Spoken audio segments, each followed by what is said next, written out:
We'll start the recording there with the party admitting that they are a cult. I am in a cult. For real. He said it again. So we're without Rye and Shelfung. Yeah. Yeah, We've been we're in gonna... worse cults. I actually have, but that's a story for another day. Jesus. Enrique is le traveling, and Rye had a couple forklifts fall right on his head today. So Jesus, poor guy. He gets no break, that man. no, the forklifts have no brakes. That's why they keep injuring him. Okay, moving on.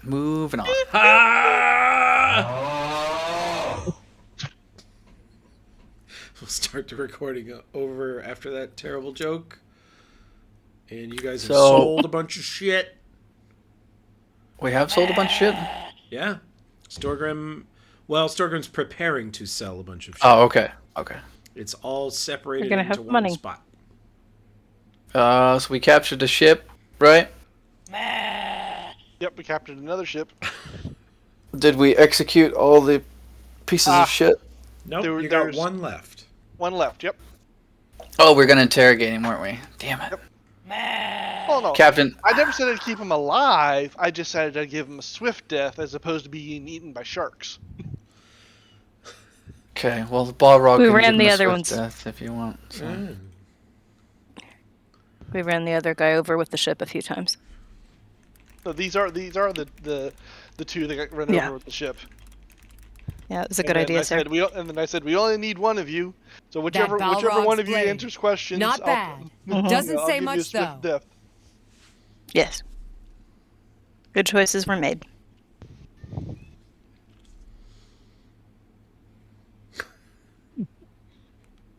Thank God it don't.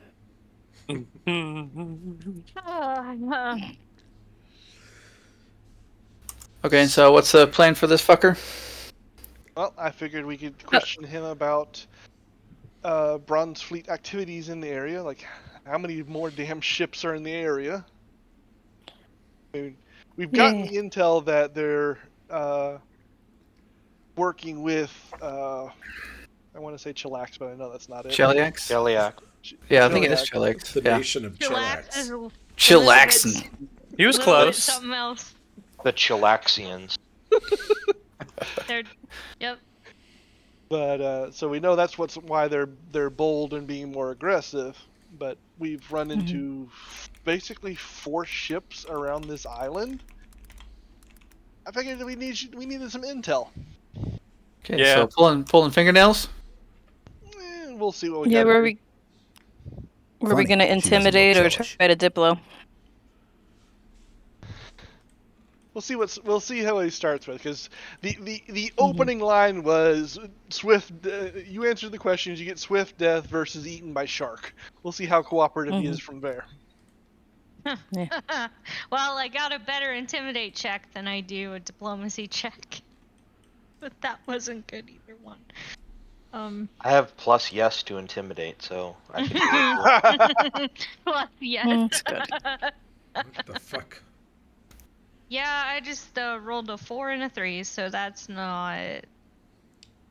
Oh, that was real bad. Oh, Okay, so how would the good cop, bad cop routine go with Oblivious involved? would he pick up on the cues? Yes. I think so. He is our, I would know. believe I would. Yeah. You should take his cues. He starts, picks one. You do the other one. I mean, if he's got the high intimidate, right? I have high all social skills, actually. Yeah. You can Freeze scare that him. the- Can. Yeah. Good. I cop. have high stabby stab, so let me know when you want me to stabby stab. Sarah's murder cop. Yep. I'm gonna cast Fart Cloud again. I have a 6 worry about intimidate. That's about it. I'm You not actually have a... more than the dwarf. Yeah. Let me see. Do I have anything else that can help? No. I can sense motive and help you discern lies and stuff, but I think that's about it. Discern.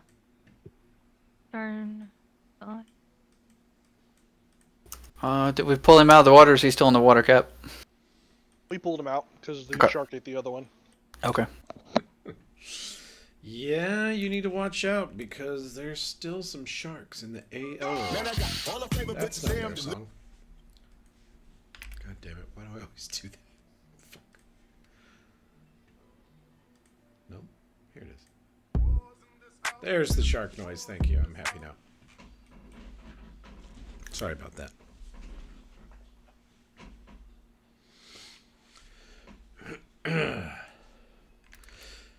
If you ever see if a shark ever attacks you guys to this song, you better run. Man, I got all the favorite bitches, damn delicious. It's a serious shark. All right, that one got me. That was good. So you pull this poor guy out of the water. He has lost his weapons in the drink. Still has his studded leather armor, but otherwise he has no weapons. What do you do with him? Mm-hmm. Well, obviously we surround him so he knows there's basically no chance of doing any bullshit. Alright, boyo. Start spilling it. Let's see if you got anything worthwhile.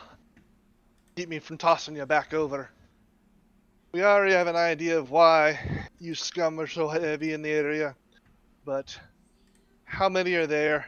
What's your overall plans? Give us something. Does anyone have a decent survival check to tie him up? No. I wish. I have a +7. 19. That's pretty good. Yeah. I will assist the captain. I'll stand to the side and look intimidating.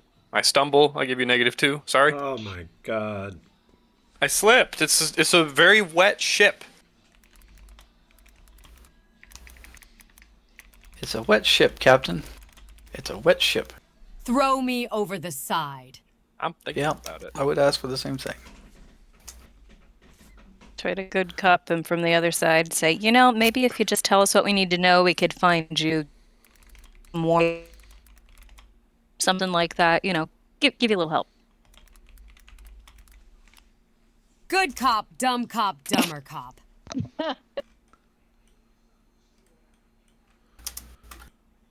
I'll ask him if he knows what the word nemesis means. What is that a reference to? Natch. Oh, right. Do you know what nemesis means? Yeah, exactly. A righteous... Yeah. And he starts talking about his pig farm. Is that what you guys do? Yeah, basically. I will cheerily cannibalism detail. mentioned? Yes. Cannibalism mentioned. There it is. I will cheerily detail the horrific tortures that we will absolutely, totally do to him in a very cheerful voice. Roll a bluff check, you fucking sweet ass, kind-hearted. Oh, wow. Natural 20. Roll Let Sarah say it. I will use my panache on this. Okay, not bad. That is a 40. 42, as a matter of fact. What? Why? What? Wait, why did that? Yeah, it exploded twice. I'm using social panache on it. Plus 15 if using social panache? Yeah, look at it's a D6, but it explodes up to my charisma modifier. Okay. You rolled 2 6s and a 3. I mean, the dude doesn't buy perception. then I'd my let him get boots. away with a lot. Yeah, no, I concur. Okay. Holden. You tell the rest of them to step away. And they do. They all step back. And you get close. Real close. You get so close that you are whispering in his ear. Yeah. And you say, I want you to hear what I say and believe me, that everyone on this ship will peel your fucking skin off and feed it to you. Except me, because I'm a softie and I'm a nice guy. But if you don't immediately offer up everything you know, I'm gonna go below on our ship and sing sea shanties for the next hour, and good fucking luck to you, sir. Jesus. Yeah, Hell pretty yeah. much. Portable Besmara. ASMR. Yeah, that was pretty tingly, not gonna lie. ASM Besmara. ASM Besmara. Good episode title. Hell yeah. He's going to look the other way and leave this man to his fate. And he looks around at the others and he goes, "But do you want to know?" How many more of your ships are in the area? Shouldn't be too many. We're supposed to be heading over for the west side. Meeting up? Or got some sort of plan over there? Well, he looks reluctant to admit this in front of Softy McCupcake Holden. He says, "Well, we're picking up slaves. You know." Obviously, but I'm more talking like a planned raid or just opportunities. Mostly opportunities. We got an order to fill and a new client. Tell me about this client. Well, they sail huge black ships with red sails. Each one got about 100 soldiers on them. Perhaps you know them. It's definitely Cheliax.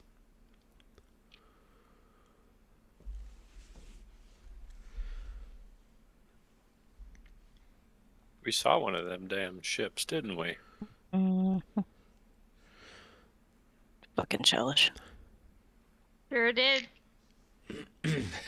Negative levels, yeah, baby.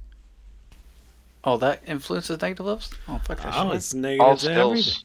everything. Yeah, it's like -2 to everything. Yeah, it's like your whole soul is crying out. Very bad. God, I want to kill this guy in retaliation. Fair.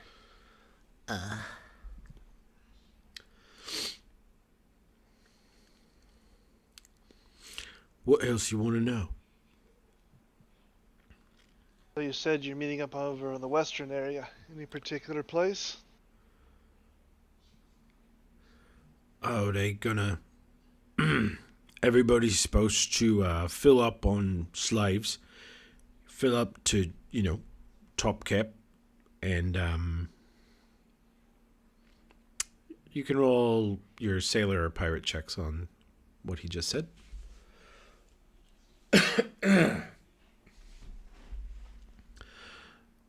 Riarka, you've passed through Cheliax, and you know that they love the slave trade up there. But they have sort of pillaged out their own country, and they breed slaves, especially they like halfling slaves. And they are probably buying thousands of slaves down here. And these guys, when they say... Natural 20. Roll out. God damn it, Sarah. When they say top capacity on the slave ship, that means that you could safely, comfortably, and in good health hold 50 people in a cargo hold. They'll put 100 in there. Jesus. And quite a few, 10 to 30%, something like that, will die on the way there of malnutrition, infection. Sometimes they'll stuff it so full that people will die of suffocation. Horrible. So that's what they're doing. They're doing a big slave run, and he basically says they're all supposed to meet over on the southwest end of the eye, which is where ships start to do their run to safely navigate the giant hurricane to get up to Cheliax. They're going to go up to Cheliax and sell several thousand slaves and be rich. How long into the planned meetup? We got a month. How many is expected to be at the meet? Oh, I mean, most of the bronze fleet's on this one, so it's going to be like 6 galleons and, 7 or 8 frigates, lots of sloops and brigs. So down to only 4 galleons. If that'll explain some things. From what he's saying, Anybody it got- sounds like the Chelish Navy will be there to escort them too. So, Anybody got anything else you think we can pry out of this man?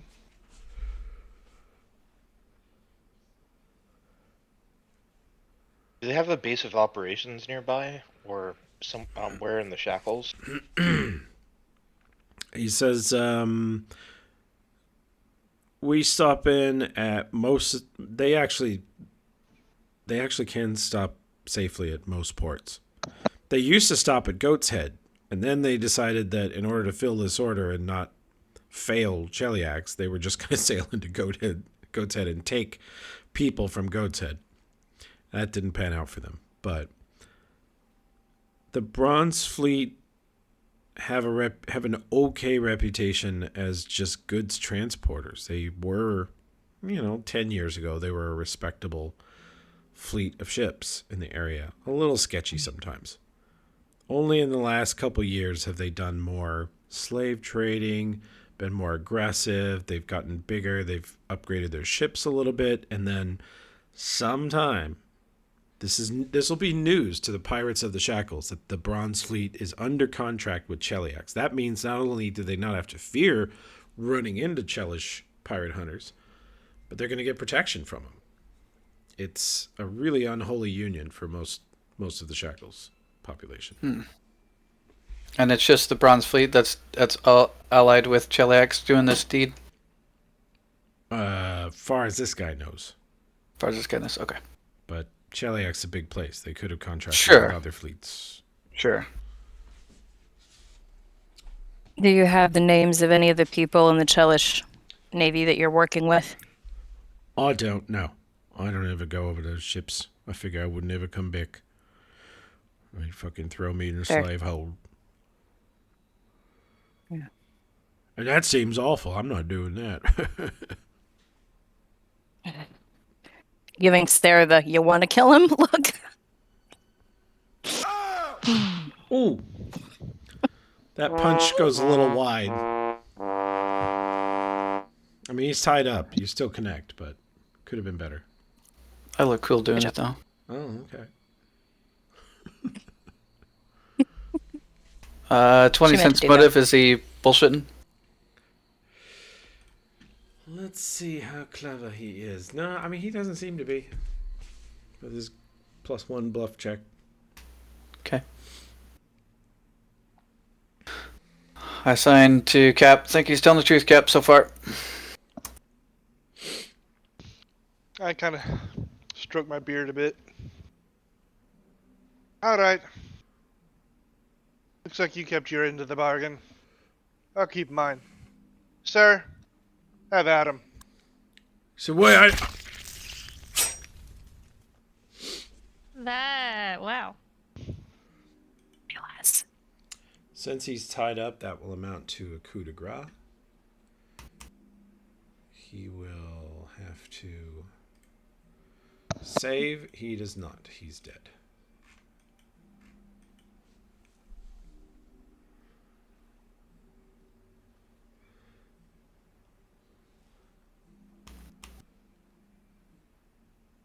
What now? Strip him of anything useful. Throw him to the sharks with the rest of his chum. Chum.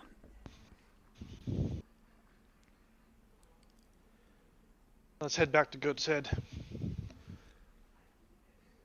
Yes. All right, Cap.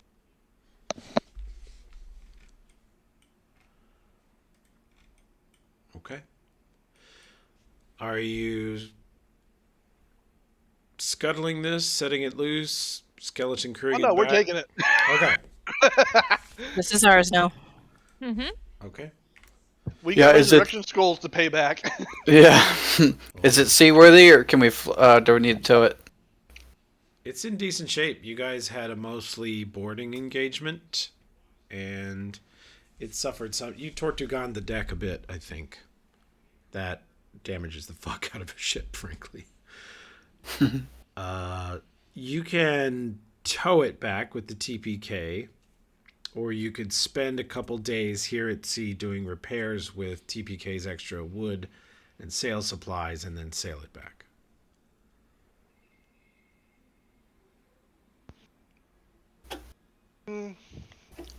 How long would it take to tow it?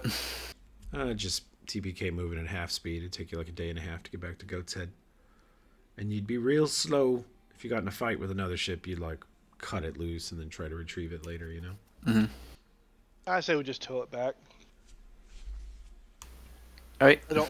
I'm less worried about being slow and coming across a ship than having half our crew busy on that ship fixing stuff for days and having a ship come across us. Mm-hmm. From a distance, we'll look just like a pair of ships in a convoy rather than two ships sitting very close together in dead in the water. Mm. Yeah. At least the monkey survived the combat. Yup. All right, makes sense, Cap. Natural 20. Roll out. Hit.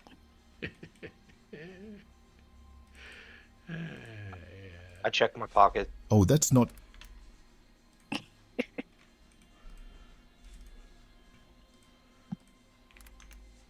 Okay.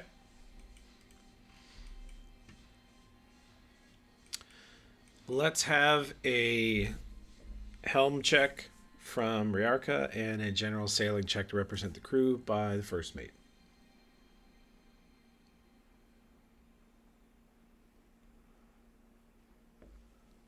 Natural 20. Roll out. Damn, this session already. That's so many 20s. It's a lot. Okay. Blowing through them early. Yeah. Riarka, you do fine at steering. It's very sluggish, Thanks. and you really notice the weight of the other ship.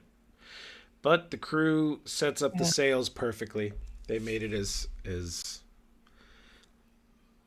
less horribly cumbering as they could. And you guys Thanks, guys. slowly tow this ship back into bay. Takes you most of the rest of that evening. Do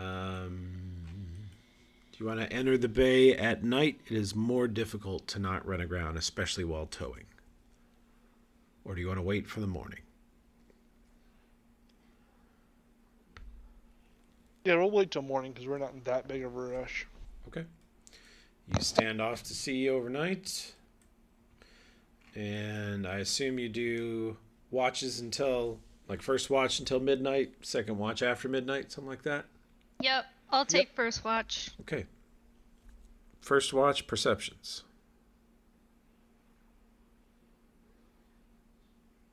Natural 20. Natural 20. Roll out. Wow. Goodness. Foundry's broken, man. It's just making up for those sessions where we like roll nothing but threes the whole time. Yes, yeah. I'm still cursed. Making up for the 2E game I was in earlier today. Huh. Ugh. Just in general. God. I wouldn't play I'm trying 2E it out, if I it's rolled okay. 20s every single roll forever. It's okay. Well, who else is on first watch with me? I will be. Sweet. So you're on your own with your massive perception check. Where's perception? I can't find I'm perception on squishy. here. There we go. Hey, Listen, he can't perceive his perception check. a lot of skills. So Don't weave me a one out here. with your negative, that comes to a 17. Mm-hmm. Okay. Buhan, the night passes pretty quietly. Alrighty. We'll do second watch perceptions, the midnight to 6 a.m. crew. 27. Okay, 27. there it is. The curse Natural continues. 20. Roll out. Who was that? Storgrim. It's literally everyone is rolling 20s. I'm starting to wonder if Foundry is like snapped. Well, no, there was like a fire sound associated with the roll that too. I have a special effect on my D20 if I roll a 20. You have a thunderclap fire effect? Oh my Thankfully, God. it's not Thomas the Train. No, Oh, that's Thomas the the one. Train. That's on the ones. Yes, that's on Yeah. the one. Uh-huh. Okay. Night passes peacefully. It's sun comes up, and you guys resume sailing on into the bay.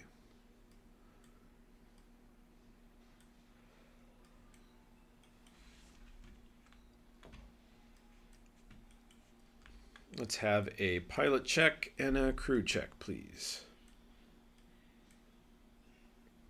Hey. Natural 20. Okay. Whoa. Roll out. Whoa. Okay, this is the opposite of Whoa. cursed. What's going on? Less. A 19 and a 20? Uh-huh.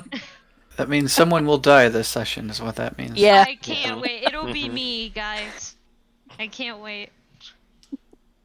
And then one day the players figured out how to script Foundry and just started cheating. Unhinged. Just every roll. They couldn't Not help this themselves. one. Oh my god. I was like, I want to roll hot too. I'll help piratey things. Natural one, don't roll out. Don't roll out.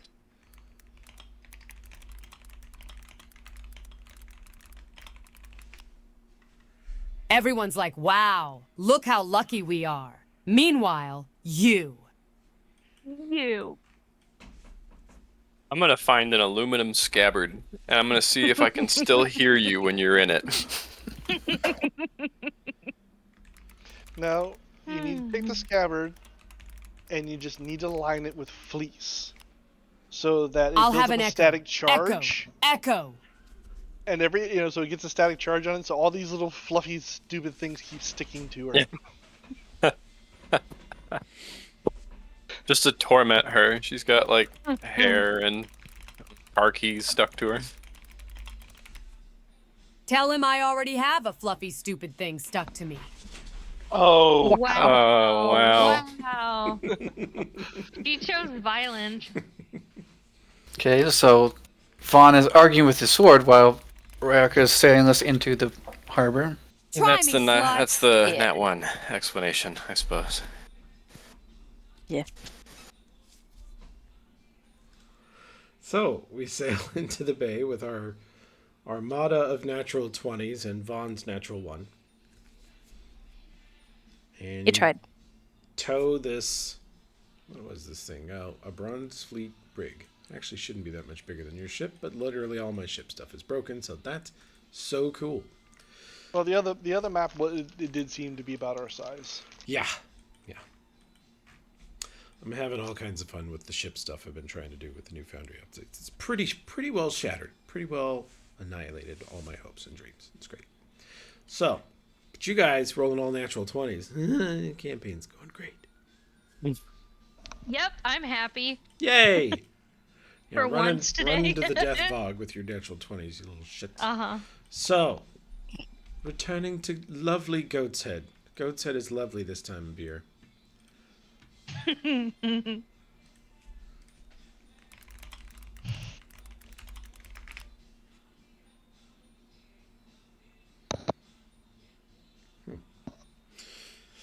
Nothing out of that voice. Cool.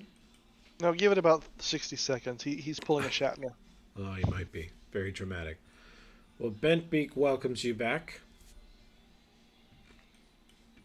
Aye. We brought, more loot. As I point to the hook a thumb at the ship behind us.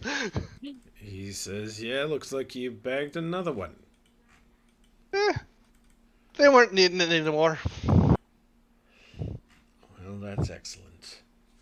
He says, for bagging another Bronze Fleet ship, they say dinner's on us. Go by the bar, and they'll have a full spread for you. Ooh. Sounds good. Thank you, Bentbeak. So you guys have a lavish meal on the tab of the Goat's Head shops over at the, what is the name of this bar? Just the Goat's Head, whatever. I forget the name of it. But you Walleye's guys, Rum Room. that's it. How did you remember that? Because I opened up the shop. Oh. Well, that'll do. Jesus. I was gonna say that's kind of Cheating. amazing. Cheating. I forgot We're it had a just having secret a job. night, Toby. I really am. Why didn't I think of that? Well, I mean, the truth is I'm very dumb. So, now that we have that out there. You guys have free, delicious street meats. You're each given a either whack juice or golden wake mead on the house. Woohoo. And you are stuffed full of various meats and fruits and delicious island fare.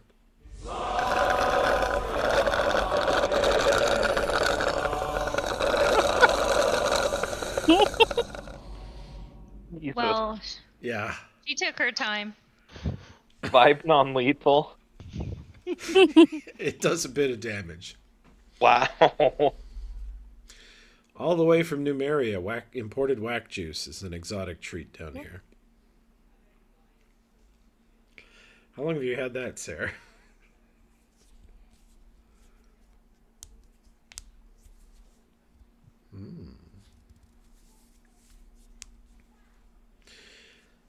Well, what else do you guys do that evening?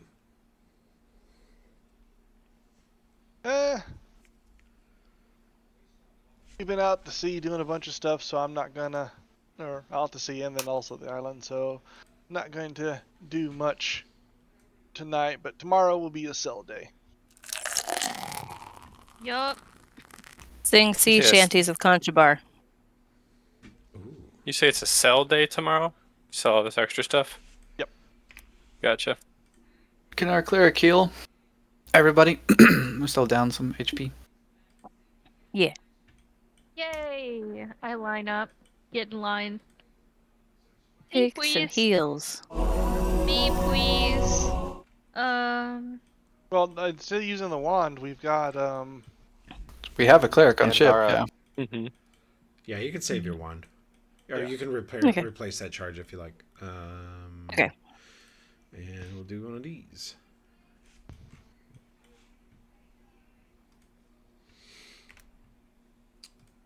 And she's got 7 of those, so if you're down less than 40 HP, you can consider yourself healed. Boop. Anybody else? I'm feeling better already. Hell yeah. Hell yeah. Hell yeah. Hell I'm yeah. still down. Are you? According to my TTS macro, whether I am or not, I have no clue of it. Where the fuck is your token? Where is your... Not this Her shit token again. is gone. He did it. He deleted his token. You deleted it. That is a new problem as of this Foundry update. We're gonna figure that shit out. All right, you should be full now, Josh. If any of you ever need to know your hit points without checking your token, you can type /I'm die. Funny. That's fun. IMDIE. Enjoy. I am become death. Yeah.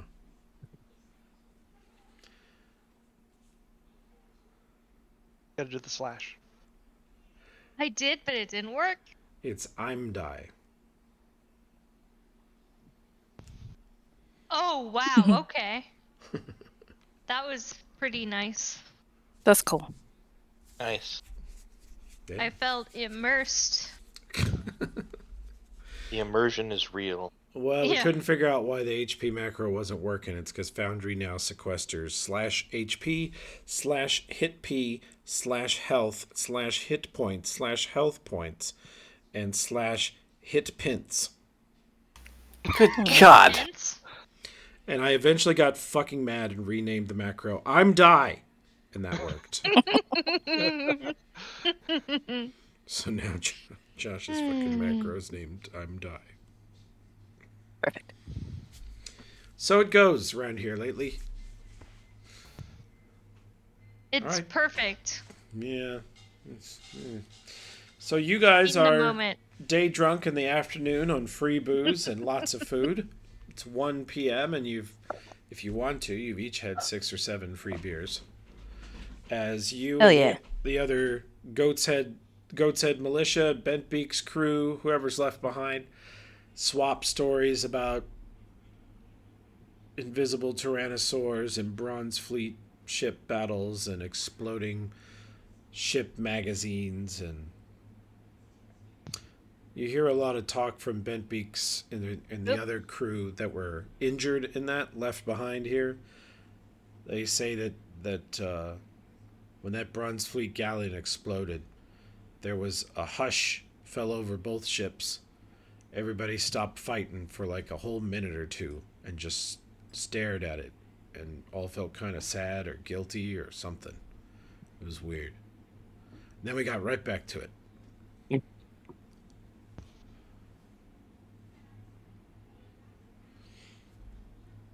That's the problem of doing explosives on a wooden ship.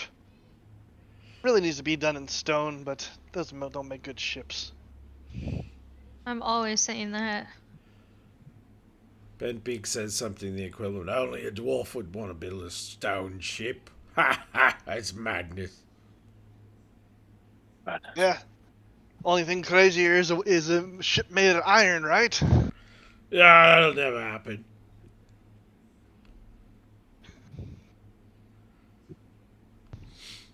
Well, you guys have a lovely afternoon, I guess. Yep. Sometime around 3 or 4, you get the meat sweats.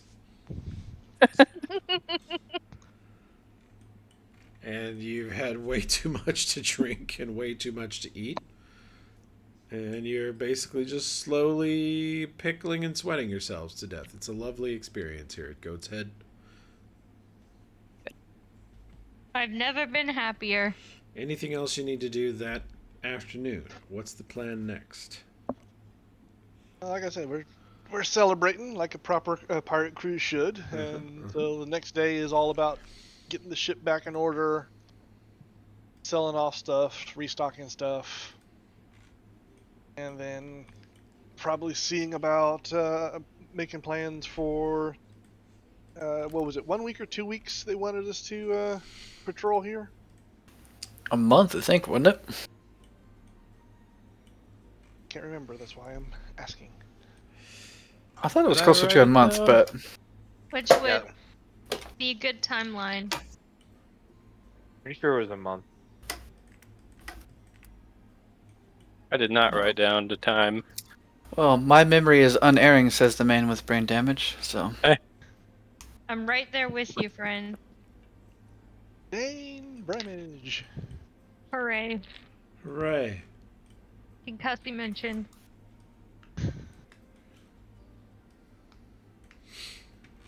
Well, you guys can come on over to the Walleye Tavern. If I remember the name of it, I remember that I have a map for it. How about that? Yay! Yay. Thanks, Unk. Oop. Yeah, I did not position you guys very close to the doorway at all. It's down here. Oh yeah, did we almost go in the kitchen? Yeah. Don't do that. I think I just closed it in your face as well. Hell Well, that's okay, I didn't notice. One might call me oblivious. yeah. Ah! Nar. Okay. There we go.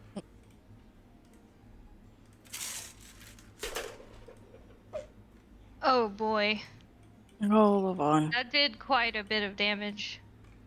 Or no, that was just the roll. What was the attack roll? Yeah, Yeah. it's quite a bit There's of the attack roll. updates. Now So this will do some confusing. damage. Emotional damage. True. Yep. The only type of damage I take. Oh god, he's on the table. Get off the table. You mean Concha Bar or Lil Vaughn? Little Vaughn. Get Conchabar. off the table. See, everybody's upset about a different person being on the table. Sarah with the natural 1 stealth check. Going good.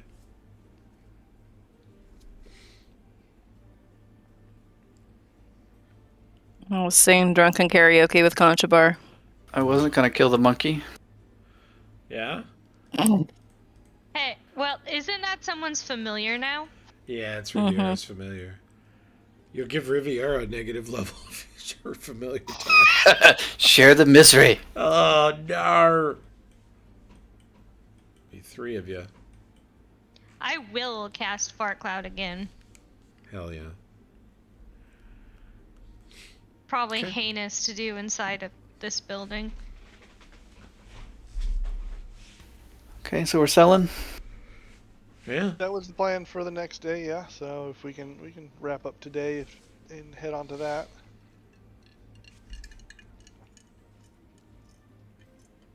Sounds good to me. Okay. You guys party in the bar. Well on into the evening. It's nighttime and you... Do you guys stand watch or do you each just get a room at the Walleye and not worry about it? Probably wouldn't worry about it. At least Huh. Well, we're Sarah- drunk. Sarah goes back to the ship and she keeps a drunken watch. Okay. We'll be too busy telling tales about my exploits on the pirate ship. I don't know if I entirely trust myself not to have watch. Tim, are you here? What was that? Do you hear this talk of not standing watch? I Yeah. am going to stand watch. Thank you. I will also stand a watch. I'll watch just drunkenly. I'm Dwonk. Now watch me stand up.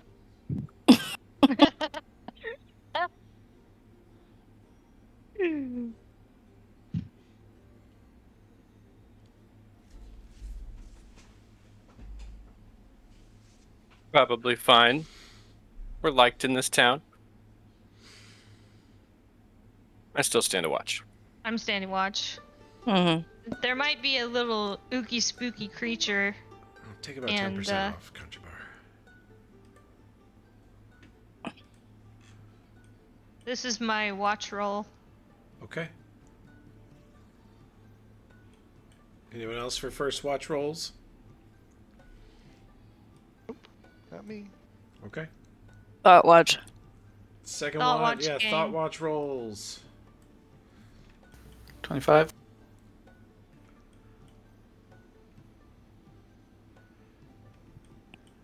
I guess I would have been on first watch with him. I wasn't clear about the division, so just that roll. We doesn't haven't matter now. really decided them, so. Gotcha. I don't gatekeep around here. Okay. Come on in. Morning comes. Crew's sleeping in. You get up at the ripe old hour, the crack of 11.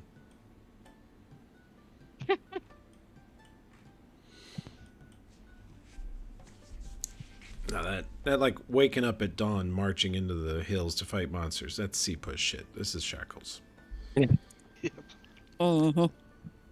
We only fight human monsters So far, mostly. so far. And ghouls. And Cannibalism mentioned again.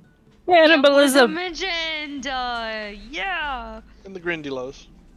Oh yeah. And Grindy Low mentioned! Grindy Low gang! Alright. I will go unload all of our loot and also negotiate a share of the ship that we brought in if Bent Beak will make arrangements to sell it with the other galleon. Betbeak says, "Oh, we haggling? I figured you wouldn't do it for nothing. You figured right. Sit down." He sits you down at a table with some parchment, ink quills, 2 huge brow brews. He said, brow brews, it's good for clearing the head. There's something in it. Some like special secret sauce. It's like having a coffee and a beer at the same time. Nothing I can't handle. And he wrinkles his nose. It smells like feet, though, doesn't it? Nah, smells like mushrooms. Yeah. Dwarves eat a lot of mushrooms. They don't bother me. I knock it back. He says, all right, so what are you offering here? What do you need us to move? Well, biggest item is the ship we brought in.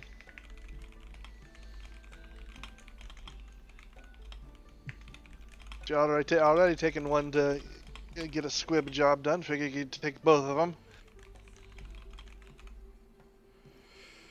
All right, so it's Bronze Fleet, so everyone fucking hates it, and it's gotta have a squib. And I went and looked at it in the bay this morning, and clearly it has suffered some cannon fire to the deck.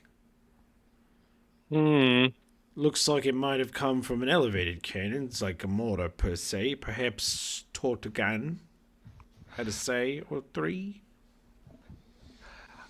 Are you gonna be nitpicking, asshole, or are we just gonna pick a percentage and cut it even? Oh, it's a fair question. The answer is very obviously nitpicking. Yeah. Well, I'll put it to you this way. We can do one of 2 things. Either we can agree to a percentage, and a fair percentage, because I understand you'll be doing most of the heavy work getting rid of this thing. Or I'll just go out there and let Tartugan take pot shots at it and sink it in your harbor. He said, well, that one sounds funnier. He's right, you know.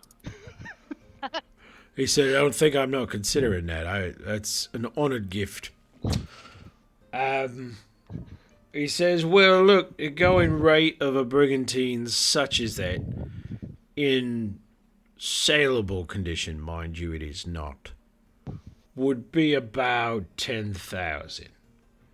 Oh, that's a lot of money. But since you've, knocked it about, since it's Bronze Fleet, it's basically covered in swastikas, if you know what I mean.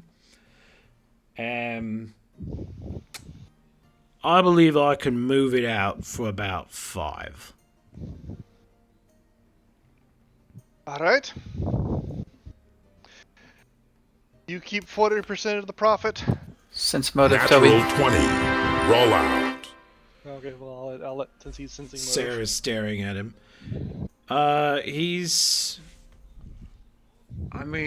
You believe him about the 10K. He's probably being pretty harsh on the repair and the Bronze Fleet factor. But you don't think he's getting over on you too bad. You do get the general sense that he's dealing with an ally here. Or he feels like he's dealing with an ally. Okay. I suddenly pass it along to the captain in Manny's. I'll tell you what.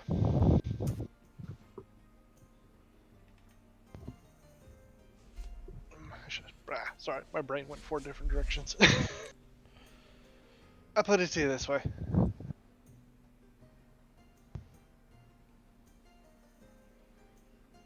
I'm thinking you can probably get closer to 6 when it's all said and done.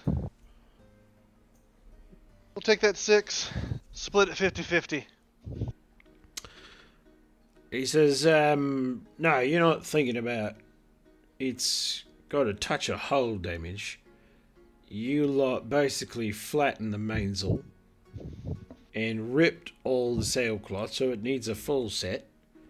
You cut. I hold up a finger. How long before you're gonna be sending it out? How many days? Well, I gotta wait till the other prize crews come back. We're skeleton here. All right, we can have it fixed before then. Oh, you're gonna fix it?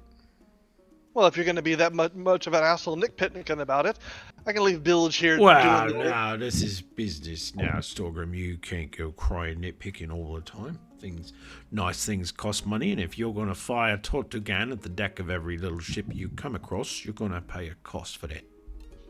Aye, that's not. That's why I'm not saying expecting 4,000 gold out of it.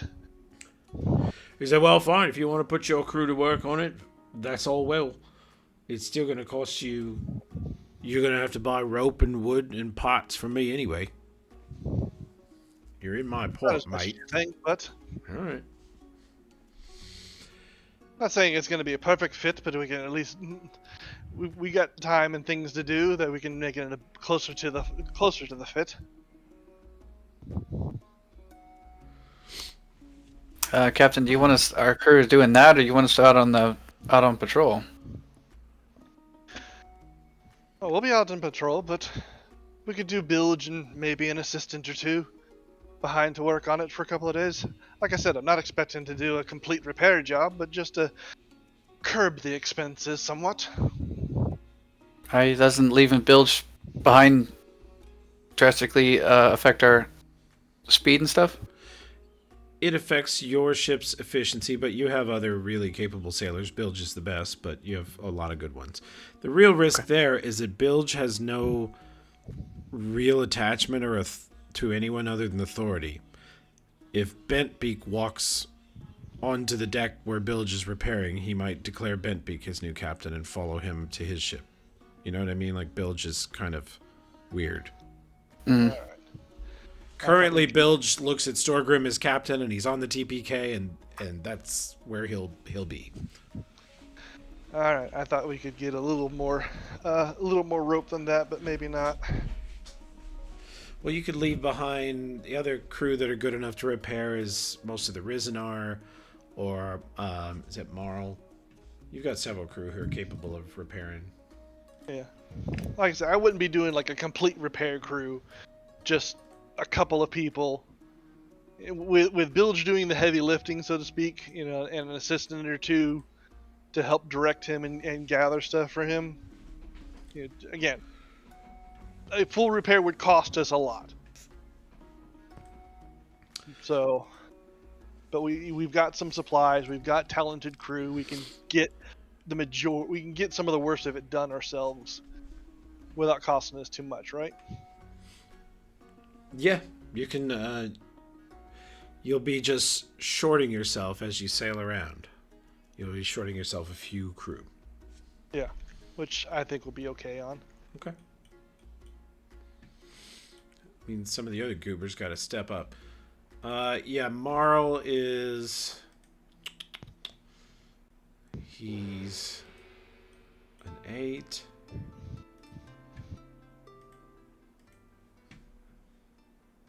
Yeah. Looks like the Risen are a better fit for that job. They're pushing 10 on their sailing skills now.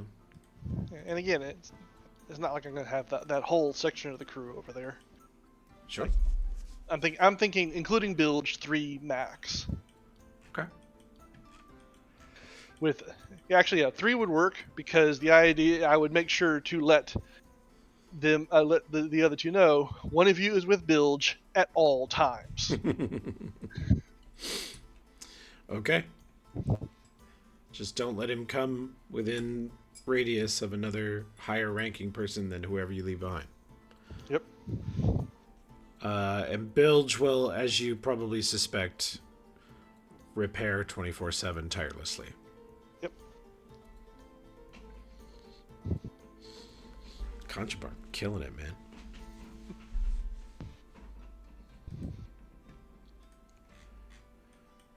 Okay. So, I'm actually fairly horrible at haggling in real life. That's why one of the reasons why I'm being grumpy dwarf and just saying just pick a percentage and we'll go with whatever we get. I don't even believe in it in real life. Also terrible. Yeah. So, But Yeah. I'm cheating. Bent Beak is a very experienced sailor, and so he has a custom-made GPT tapped into a supercluster doing the math on how much ships and ropes and wood costs. Bullshit. Robots, yay. Robots. So effectively, as I mentioned in character, I'm shooting for basically a 50-50 split after expenses. He says, "All right, mate. You're just looking to walk away with 3." No, that No. was walking away with 3 when you said we could get 6 if I didn't do the repairs. If I'm doing some of the repairs, obviously it's worth more than 6. It really isn't, because you go to squib it, and that's gonna obliterate most of the value. Squibbing's the most expensive part. We can cut a deal on that, though. What are you looking to get out of it, mate? I'll make it happen. Tell you what, we'll kind of cut the middle. Okay. If you can make it so that we both get 3,500, I'd call it a good deal.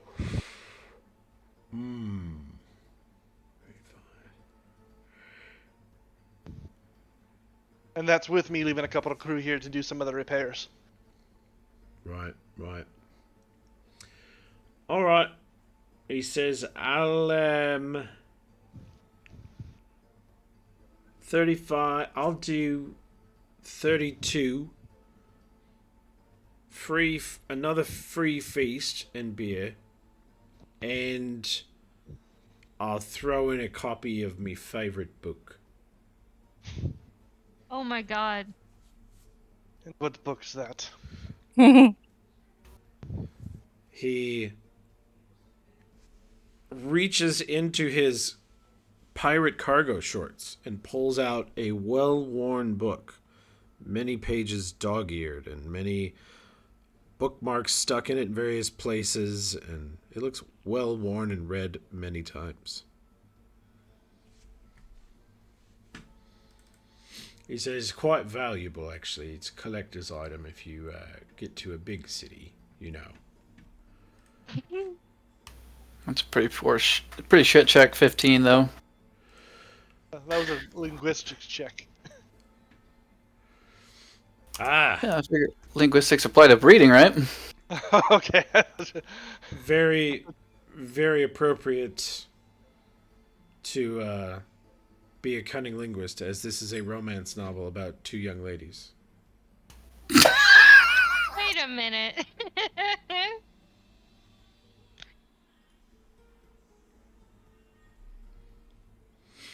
Are you interested? I don't know. The book looks a bit sticky to me.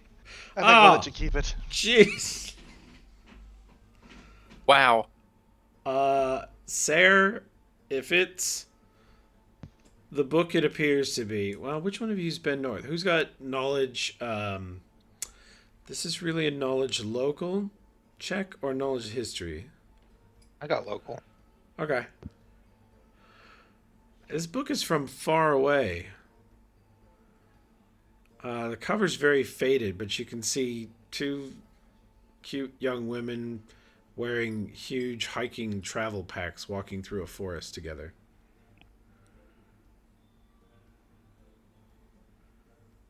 Kind of cut out there, Toby. Yeah, what? Oh, sorry. You can see this faded cover on the book. It's got 2 young women with huge hiking packs looking sort of cute. And it is somewhat of a collector's item. If you got to a big city, you think you could sell this book for maybe 1,000. What's the title? It's called The Cumbers of Ustalav. Good lord. Had it prepared. Of course I did.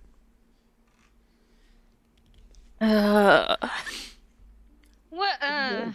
It's got the whole. It's a whole. This is fucking filth.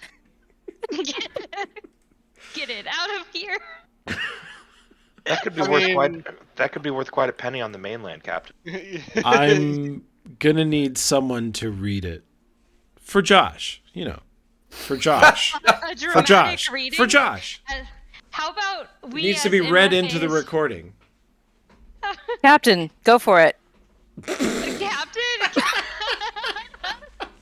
In the Storgrim voice, though. Berylis groaned. Tell me the fuckboy of Carrion Hill is worth this. That is the part I found at the end.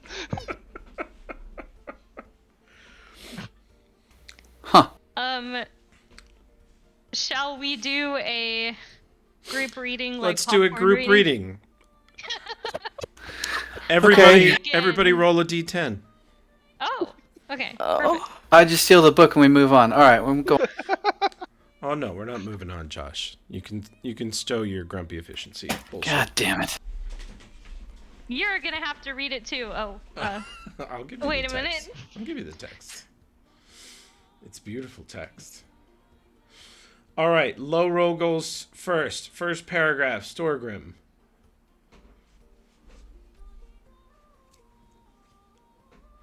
You can read it yourself, or you can TT No.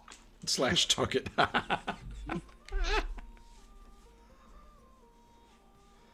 Here it comes. The moon hung bloated and spectral over the craggy hills of Ustalav, bathing the uneven path in silver mist. The land smelled of damp earth, cold stone, and distant rot, the perfect setting for a vampire hunt.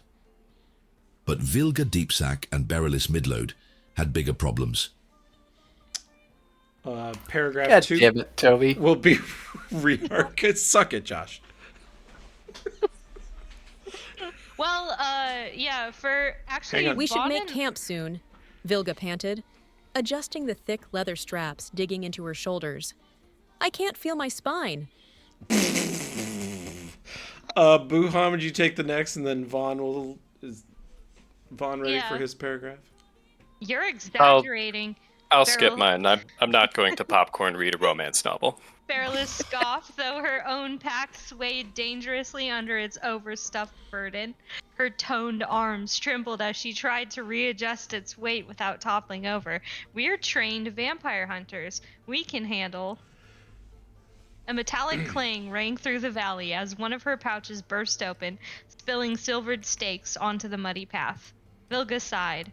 That's the third time this hour.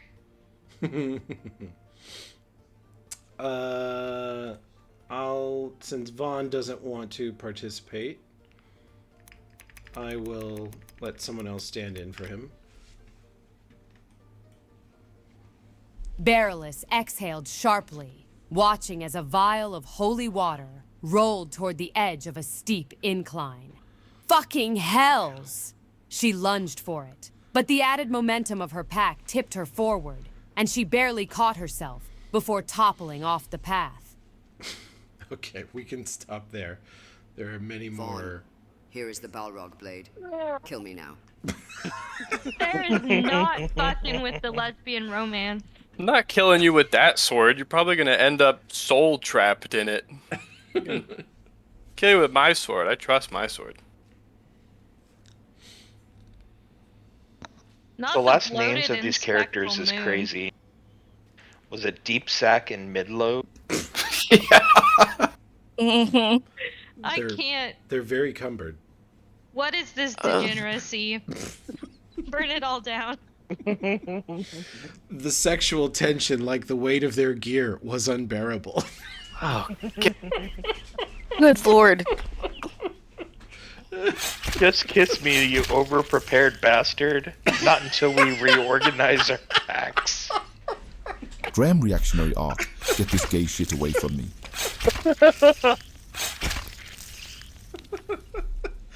It's valuable, though. So, do you take it as part of the trade? You can keep it, Bentbeak.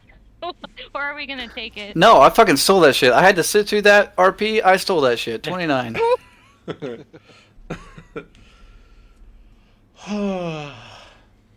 Jesus Christ, did ChatGPT write that, or is that a Toby original? I'll never tell. Okay. Toby original. All right. Ghost authoring. It's valuable, at least.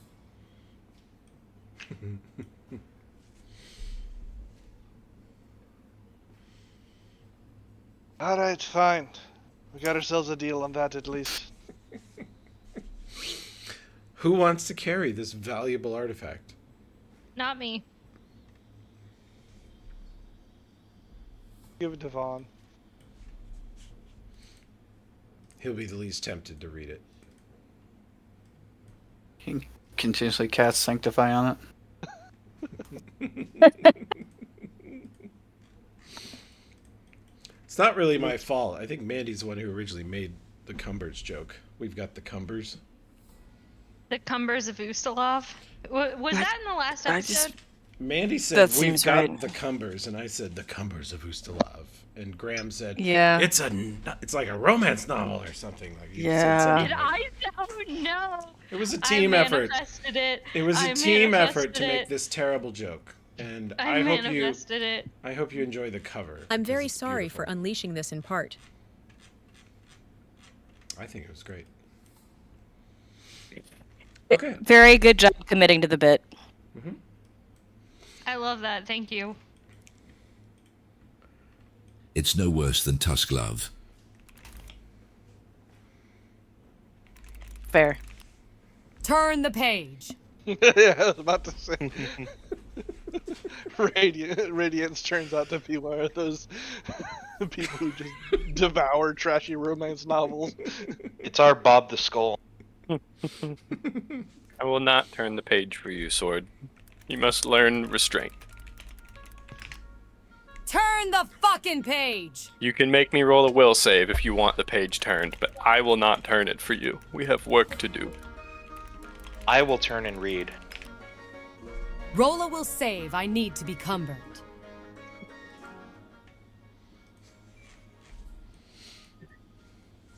Probably can't beat a sword. No. Alright. Natural one. Just leave her in there as a bookmark. You guys see Vaughn sitting on a bench outside the bar with a mug of water, reading the book as his sword leans on the bench next to him. Yeah. No, it's not more fun. It's not even. He's not even reading the book. He's staring out into space, mechanically turning the pages of the sword in the book. Well, it has to see through his eyes, so he has to look at it. This is cursed. Thank you. You're welcome. So, any other selling? Actual brain rot. I mean, Yep, actual brain rot for sure. Actual AI slop, brain rot. I love it. All right. Yep, everything in that chest that was on the other page is to be sold. On the other page, the main page. Yeah, because it didn't Okay. carry over to the page. Okay, bringing this back so you can do that. Just to let you know, there's gold in that chest or the box still for people that haven't gotten Everybody it. take your share. What is our share? Like whatever's in the 16 box. gold. 16, you say, Holden? Mm-hmm. Checking. All right, I'll put that on you. That I have you at 27 then, Josh. 27 gold pieces. No, it should be more than that. What do you have after plus 16?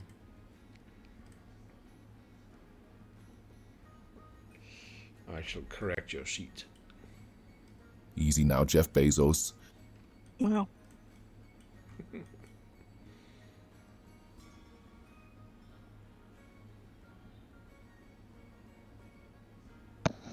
$138 is what I got Okay, putting it down. after adding the 16. Okay, sheet updated. All right.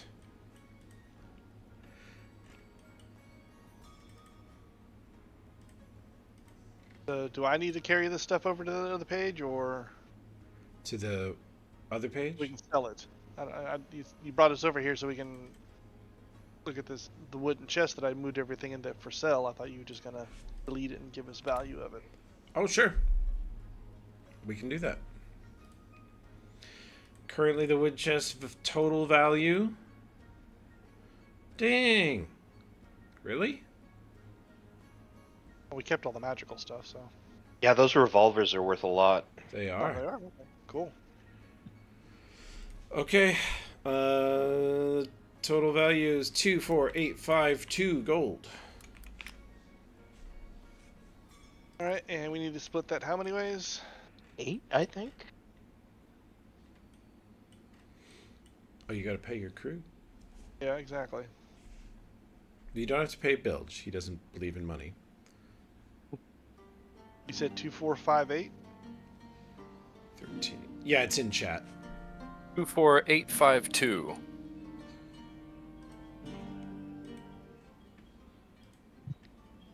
Is that how much total we got? That's the total. Now we got to split it. Okay. Math time. Oh. You got basically 13 crew and 8 party members. Well, we're definitely not splitting it evenly with the with the crew. We got to give them a share.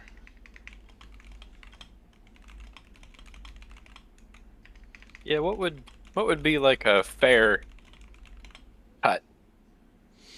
Well, you could say that each of the party members gets a whole share, and you could say that the crew each gets like a quarter share or something like that, or you could say each party member gets 3 shares and the crew gets 1 share each. You know, we can do the math however you want, and I'll have GPT chop it up. I think giving the crew a full share would work out. And then giving you guys how much, you guys are the main command crew, how much shares do you each get? Full share each. Cough. Ah, okay. But you're saying split the whole thing up 22 ways. Oh, no. Like 1 share for the whole crew. Oh, okay. Or, I don't know. It gets really... I know pirate splitting up loot got really complicated. Yeah. Why they simplified it in the book? Nah, we're not going to go by that simple shit. Boo. The other 13 crew members will split 1 share. So, divide it 9 ways. I don't know, that was just a suggestion. Each... I mean, we always have to remember our view on gold is skewed. Yep. Yeah. Yes, massively. Adventurers always get like massively over skewed on value. So even if we're assuming roughly 10 shares, 2,500 gold split amongst all of them, that's like months and months of wages for each of them under normal circumstances. So that's very true. I was just trying to make it easy. There you go. Each full crew member gets 2761, and the other crew each get 212. Nice. That seems about fair. That's like 6 months' pay for a skilled labor kind of level, if I remember correctly. Actually, in the Shackles, as pirates, they should expect 50 to 100 per major division. So you guys are paying them much better than they expected. You're paying them like half again or double what they expected. So you're paying well. Yeah, but we are encouraging them to gain skills and gain abilities. Mm-hmm.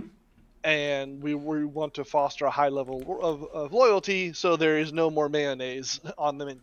No, you guys are a zillion miles from mayonnaise. They are all having a fucking great time aboard the TPK so far. What'd you say, 2761? Yeah, 2761.3. Huh, you guys talked over each other. I didn't hear what you guys said. Go ahead, Alfred. Oh, 2761.3, so 3 silver extra. Okay, thank you. The amount of gold that is currently in the Bank of Besmara makes it now a +2 natural armor. Nice. Nice. Yikes. And if anybody needs to bank money, Ree can be the bank. Yeah. The bank. Hooray. So Hey, Toby, Ree? I should be. Yeet. Put another 2,500 in the bank. Thank you. I will guard it for you so that Jack? the monkey doesn't steal it. Josh, you got a new total for me? 28.99. Okay, it's in there. That's getting... Oh, that's way too heavy for you. Would you like to bank some? Sure. You want to bank 2,000 of it? 2,500? You know, like 70? 25 is fine. Okay. Yeah, that's fine. I'm putting 2,500 in your weightless. 399 is carried, and that means another 2,500, Ree. Thank you. That would be 78.87 in total, which puts it at a +3 natural armor. God damn. I like this item. Hooray. That item is wacky as fuck. Well, until we Yep. get someplace we really Oh, yeah. decide we want to sell a bunch of stuff and start buying Yeah, up. Yeah. And all when of a sudden everybody you're gonna go back withdraws, to- Ree's gonna be so sad. Are you Yeah. sure you want to withdraw? Okay. I can now afford a belt of Dex. Ooh. Good for you, my king. Do we need a map of the shops? Do we need some shop? Actually, Goat's Head shops are... Goat's Head Shops doesn't have that stuff. Yeah, I know. And it was just tattoos at the other place. No, they had. I think they had. Oh, maybe not belt. Well, the thing is, the tattoos were basically the same price as belts. No, it's time 1.5 times. Oh, okay. So it's out of slot. Ah, Let me see. You guys are... I think I did say that there was a Numerian ink artist at Goat's Head. So if you want that, it is available.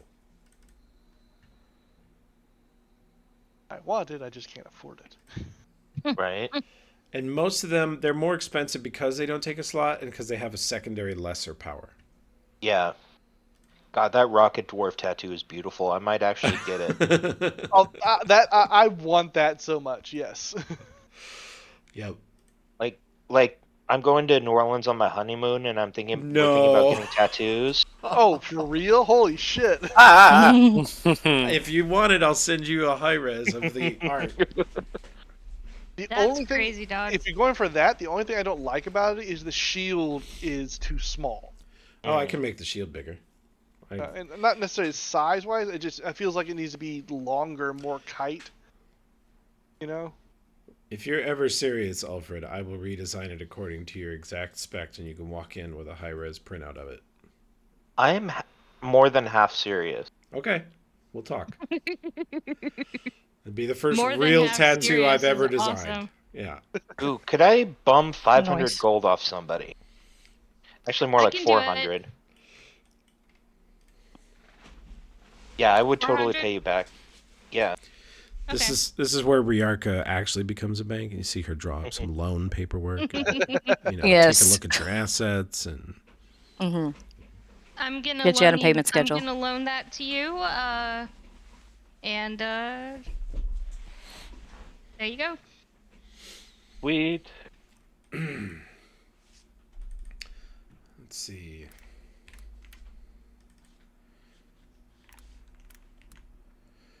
Oh, that's new. Whispered Courage has a tattoo now.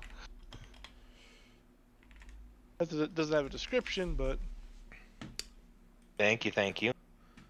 Oh, Whispered Courage has a yeah, the ones from Ascanor don't all have descriptions yet. I bought a cat tattoo. Damn right. The operative. Cats are great. That one does look so damn cool. I does. know. Did you guys look at the gunslinger? I got it to make the gun golden. That the Godslayer? Oh, the Gunslinger God. Yep. Oh, that's pretty cool. Cool. And you guys wouldn't necessarily recognize it, but the Redeemer, this one that's a golden handled sword with a green glass blade, pretty beautiful. That's really nice. That's Josh's weapon in one of the other campaigns. You can literally get a tattoo of the biggest library in Cheliax, which is in Kintargo. If you would like a tattoo of a library. Fucking dorks. I appreciate Well, that. I work Graham. in That was one. a huge buff for me.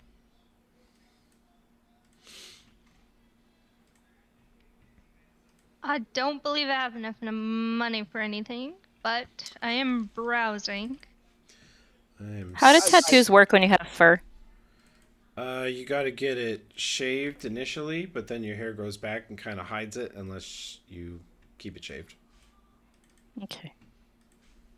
But That's kind of funny. They fully work. That's good. No real downside. Let's see.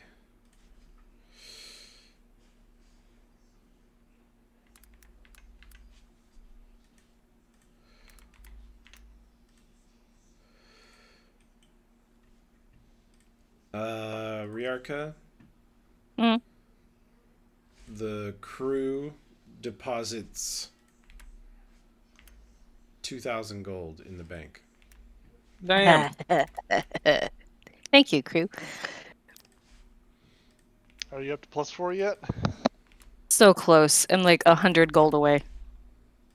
No, that's sorry. No, it's not 10,000. It's not until 1,500. We got a ways to go. You know, since most of your natural armor comes from the magic coin bag, whenever I stab you, there's going to be like a metal clinking sound. Yes. Perfect.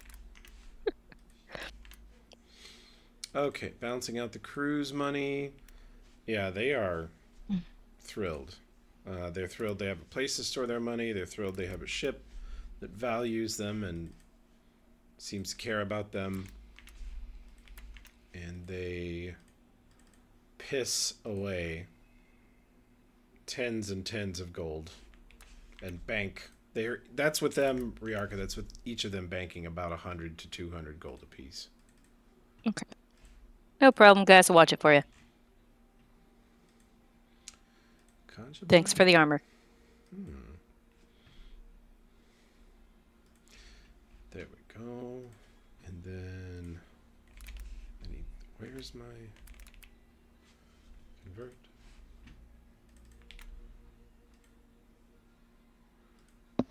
Nar? Okay. Oh, I see. Trying to fix Conchabar here. He was listed incorrectly, but I fixed him. You fixed him. Yep. I can fix it. him. It can be done. With this macro called Convert Actor, I can fix him. I'll give it to you in real life, Graham, and you can try it. Okay. Sarah, do any of the tattoos interest you? I don't know what any of them are, what to do. Well, we can discuss that at a game. Okay. We can discuss it in game too. Since I'm running 5 tables a week now, I don't have any out of game time anymore. It's all in game time for me. Yeah, he's at work just prepping. It's the same as the dex belts and stat belts. If you ever think you want +2 con or +2 dex, the tattoos are a good way to get it. They're a little pricey, but no one can ever take it away from you. So yeah, they're like $5,000, right? Yeah. They usually run about 5. You're probably going to want the operative because it's a dex belt plus +2 to stealth. Yeah. Okay. Well, I don't have enough money, so I'll keep saving. Okay. All right. Anything else we need to sell or purchase? I'm saving my schmeckles. I don't have any money for what I really want, so. Ain't that the truth, brother? Tell us what you want, what you really, really want. I I Two wanna. scrolls of greater restoration. Oh. Yeah. You know what? That's true. Do you guys not want to? Yeah, they've already spent all their money on getting us, or at least the way Storegram looks at it. They've already spent all that money. At this time, let them keep their money for this round. Did we not talk about the fact that Thragorn the giant can cast restoration? I think we did. But it's still going to be pretty close to the same price as doing a scroll. Yes, it would. You guys. What was it, like 1,500, 2,000, something like that? I'm checking. I thought it was more expensive than that. It was like 16,000 for both of us to get. Oh, that's right. No, yeah, that sounds... no, it's 1,700 per. Okay, so yeah, so about 6,000, a little over 6,000 total for to get both of us fixed. 6,800. It's quite a lot. Yes. Yeah, it'll be a bit before Sandara can do it.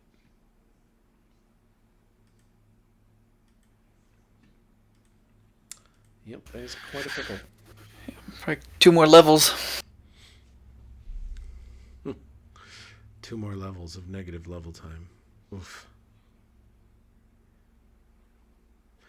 Incidentally, we did not cut Lilvan or Bilge into the pay. Of course not. Well, Lil Bilge Von's already deserves stole enough from us.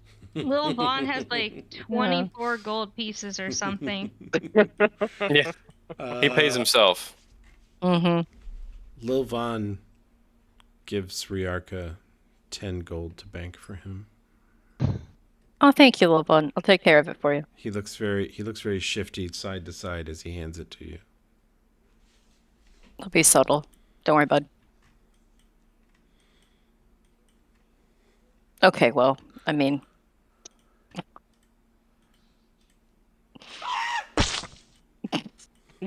Deserved. Okay.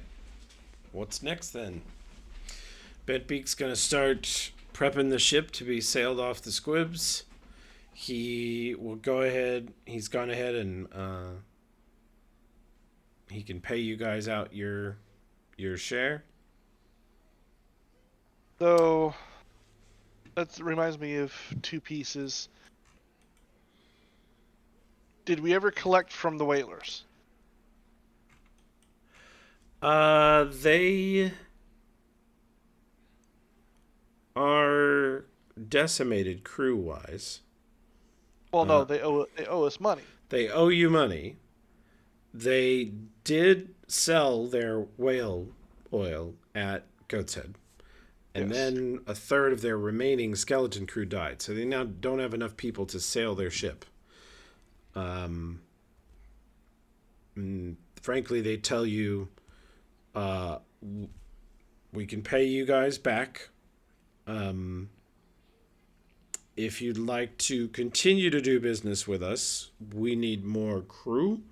So in your travels, if you find crew that are good sailing crew, but maybe don't want to get shot and stabbed quite as much as you lot do, would you send them our way, please? And we can have future business deals together. And I think, Captain, I think they did pay us. That's how we were able to afford the resurrection. Or the Grace Dead. I wasn't sure. I couldn't remember. I'm pretty sure Vaughn did the math on all that, but I think that was factored into it. But they really need like another 10 or 15 crew minimal to get back to whaling.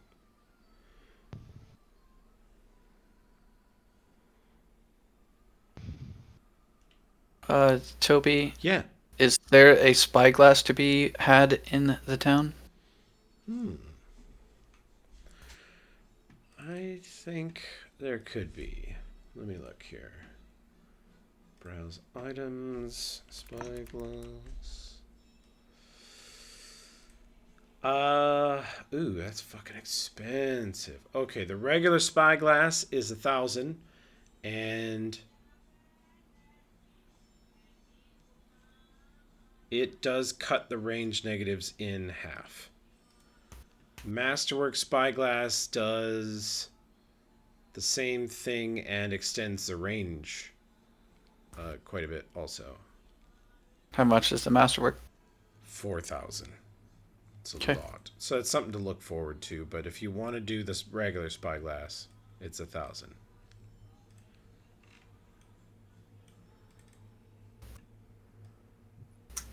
Yeah, I'll go ahead and take the regular for now. Okay. I'll knock your bank funds down to 1,500. Riarka, take 1,000 out of your bank. Lol. Okay.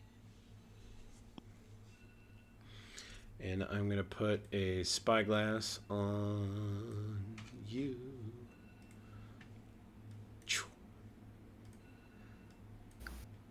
And let's see. Okay. Specific skill. I'm just going to put this as a reminder. Spyglass halves range. There we go. There you go. It's on ya, and a reminder about it.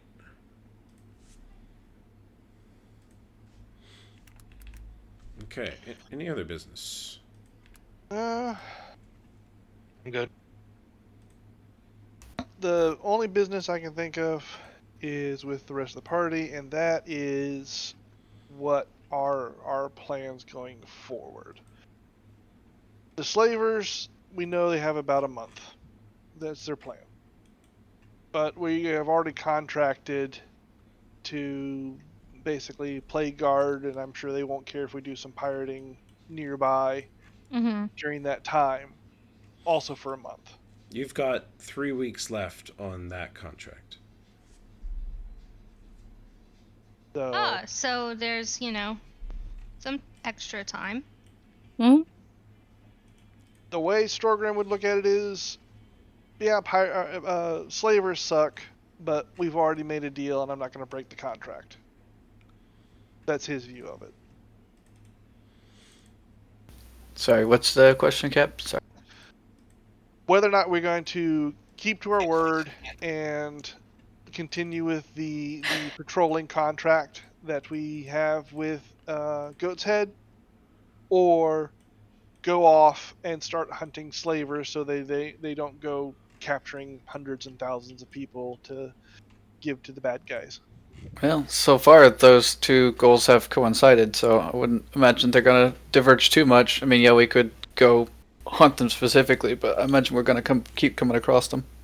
Yeah, I'm all for opportunity. Like I said, I'm honestly liking that idea of going by that one island and doing some pirating while we're doing the patrolling. Sure. Yeah, I'm for that. All right. Yeah, but I do think we have a lucrative business thing going with Bentbeak. We behoove us to keep that going. All right. Just making sure we're on the same page. I agree with that. I don't want to break this contract, especially when it's so early in our career. Never live it down if we break the first honest job we get. Yep. We don't want to be getting any trouble yet. Oh, we'll be getting into trouble, just not trouble with the contract. Yep. Like I said, I'm open to doing some active pirating while while doing patrolling. I fucks with that. Marka. Where is... There it is. Here's your actual ship. Boop. Okay, you guys are at Goat's Head. I just wanted to clarify this for you, that for the contract, they are asking you to generally patrol in this area. Oh, that's a big area. That's a lot bigger than I thought. Bigger, yeah. Oh, shit. This is what you'd call southeastern Fever Sea. Like, they feel safe when they get to Rickety, so they don't need you to patrol that far. But they would feel better if you were in this area over the next 3 weeks. See, I was figuring it'd be like, right around. This far out would be about as Oh. far as it would go. The thing is you guys can cover like 75 miles or 100 miles a day. Yeah. You can really scoot, you know? So.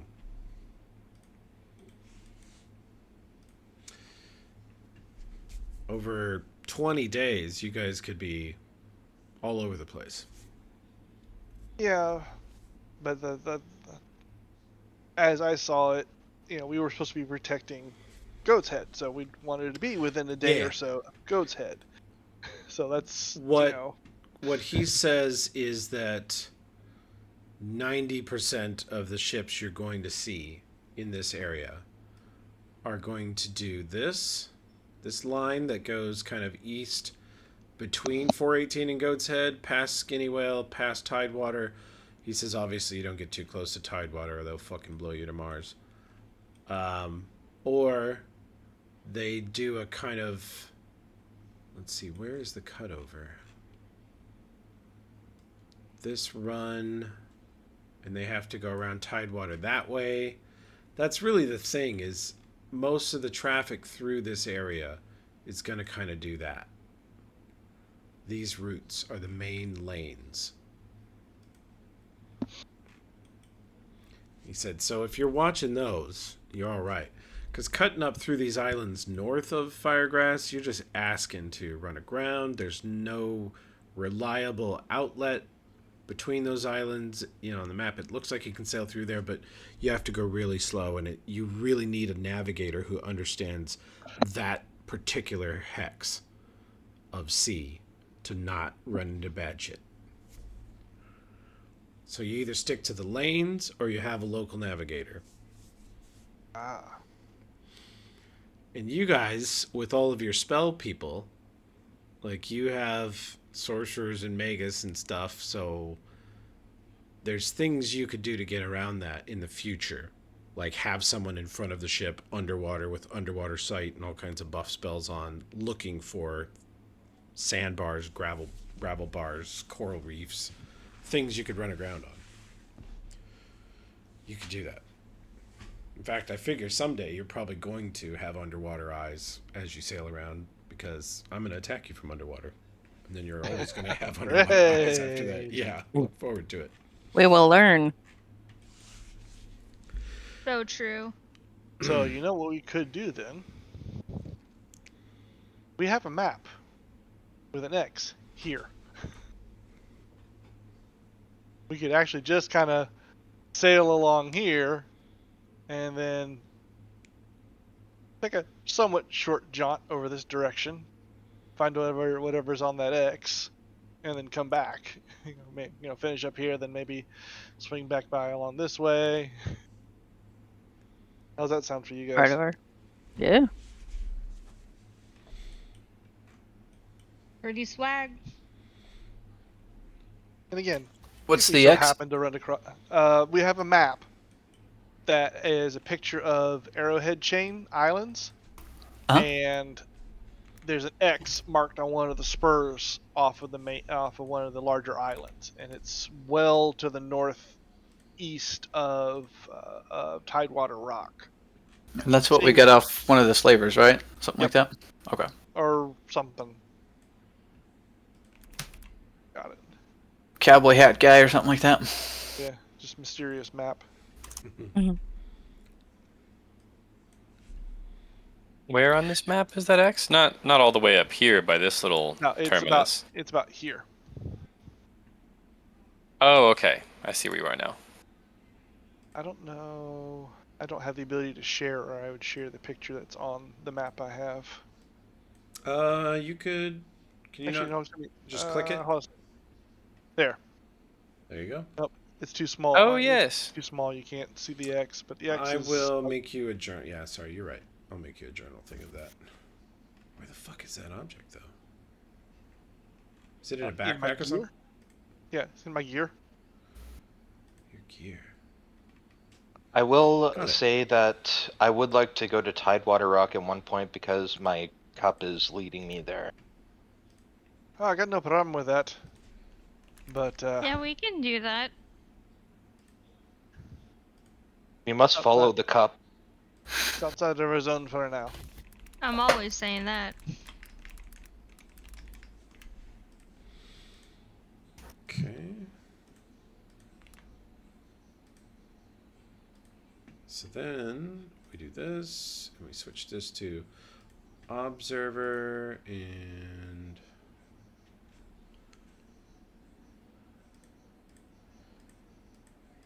yeah.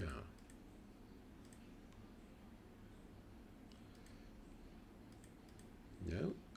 Graham. Deciding who to share this to is what I'm having to click on here. Boom. Ooh. You see the map? Yeah. Yeah. X marks the spot. Yeah. Yeah. There we go. Get it on the recording as well. Here.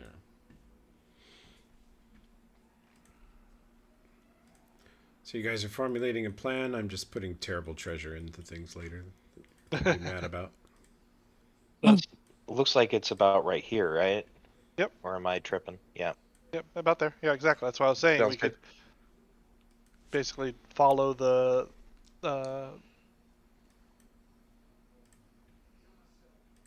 path to about there, and then just cut up here. Figure out what that is. Do side trip on anything that looks interesting, and then we can come back down and either take the same path back or try the other trail back.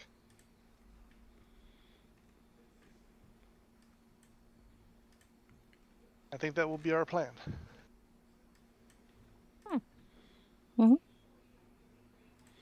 Yeah. Yo. Okay. So, how does the plan begin? The plan begins by stocking up our If you're okay with cheap stuff, Bentbeak will stock you with plain rations, cheap rations, and clean water. Of course not. We have a reputation with our crew. Oh my god. Okay. I mean, we don't. It's not like we're doing lavish 3-course meals every time, but we don't go with the cheapest available. We get reasonable rations. Okay. Well, then you can spend a little extra, can't you? How much? About 100 gold's worth, you think? Yeah. I'll cover it. That'll do.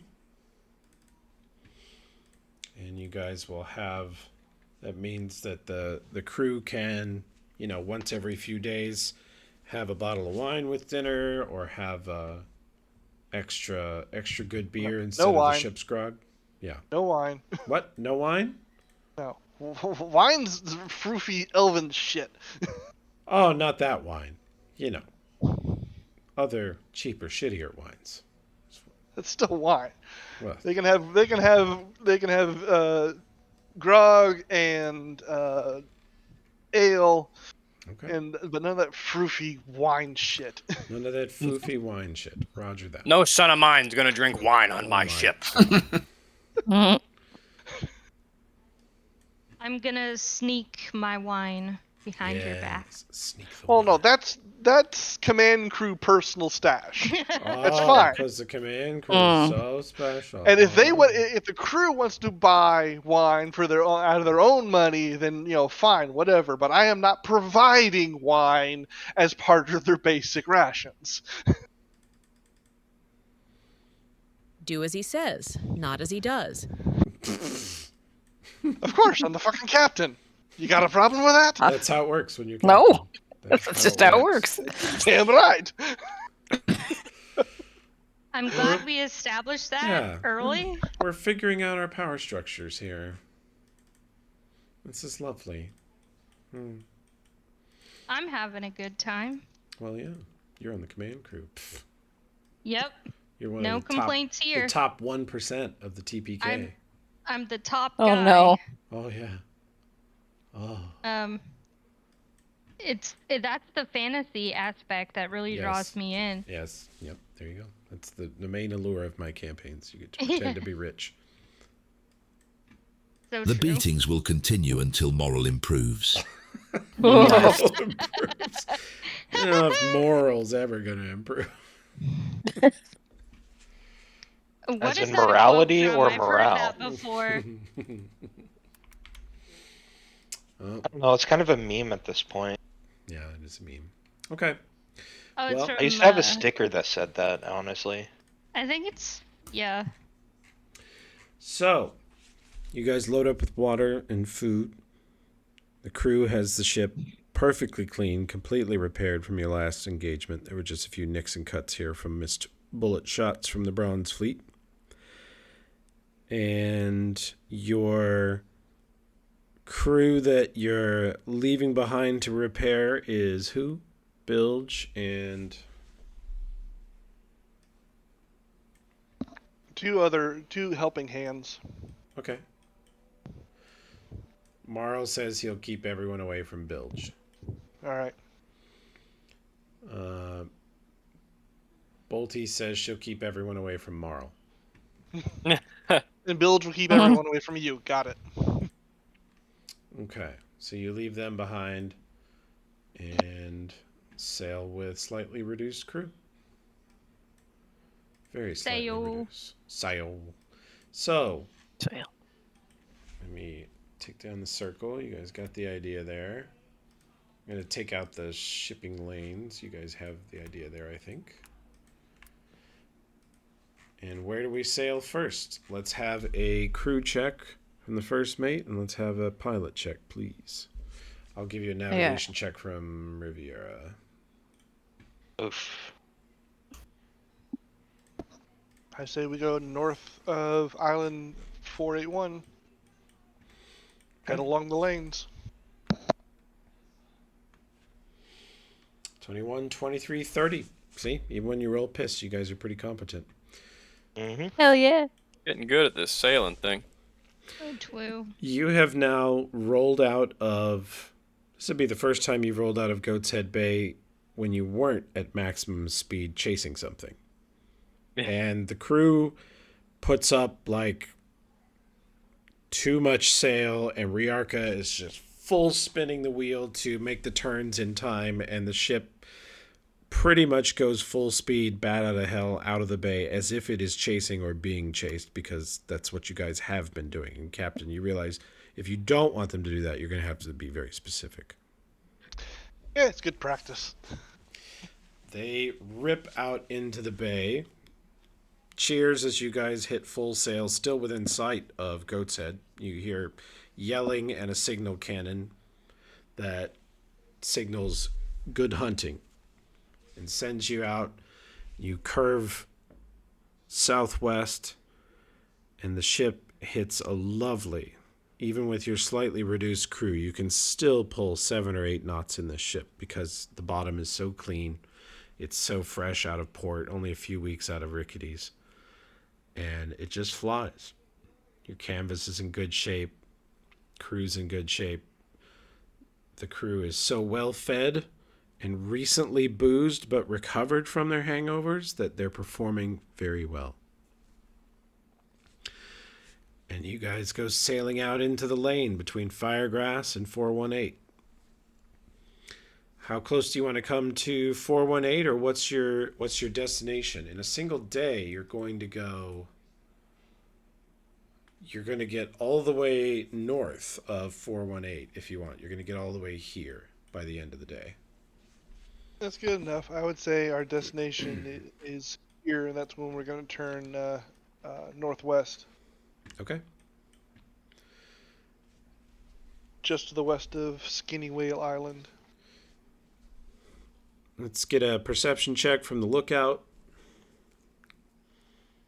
Your brand new spyglass. 22. Just before dark, you are hoping to spot 418 before the sun goes down, because you won't be able to see it afterwards. You'll be completely beholden to Riviera's navigation check, which is luckily a 30.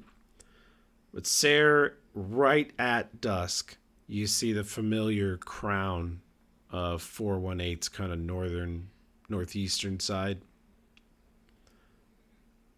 You are Holden, but Riviera's navigation check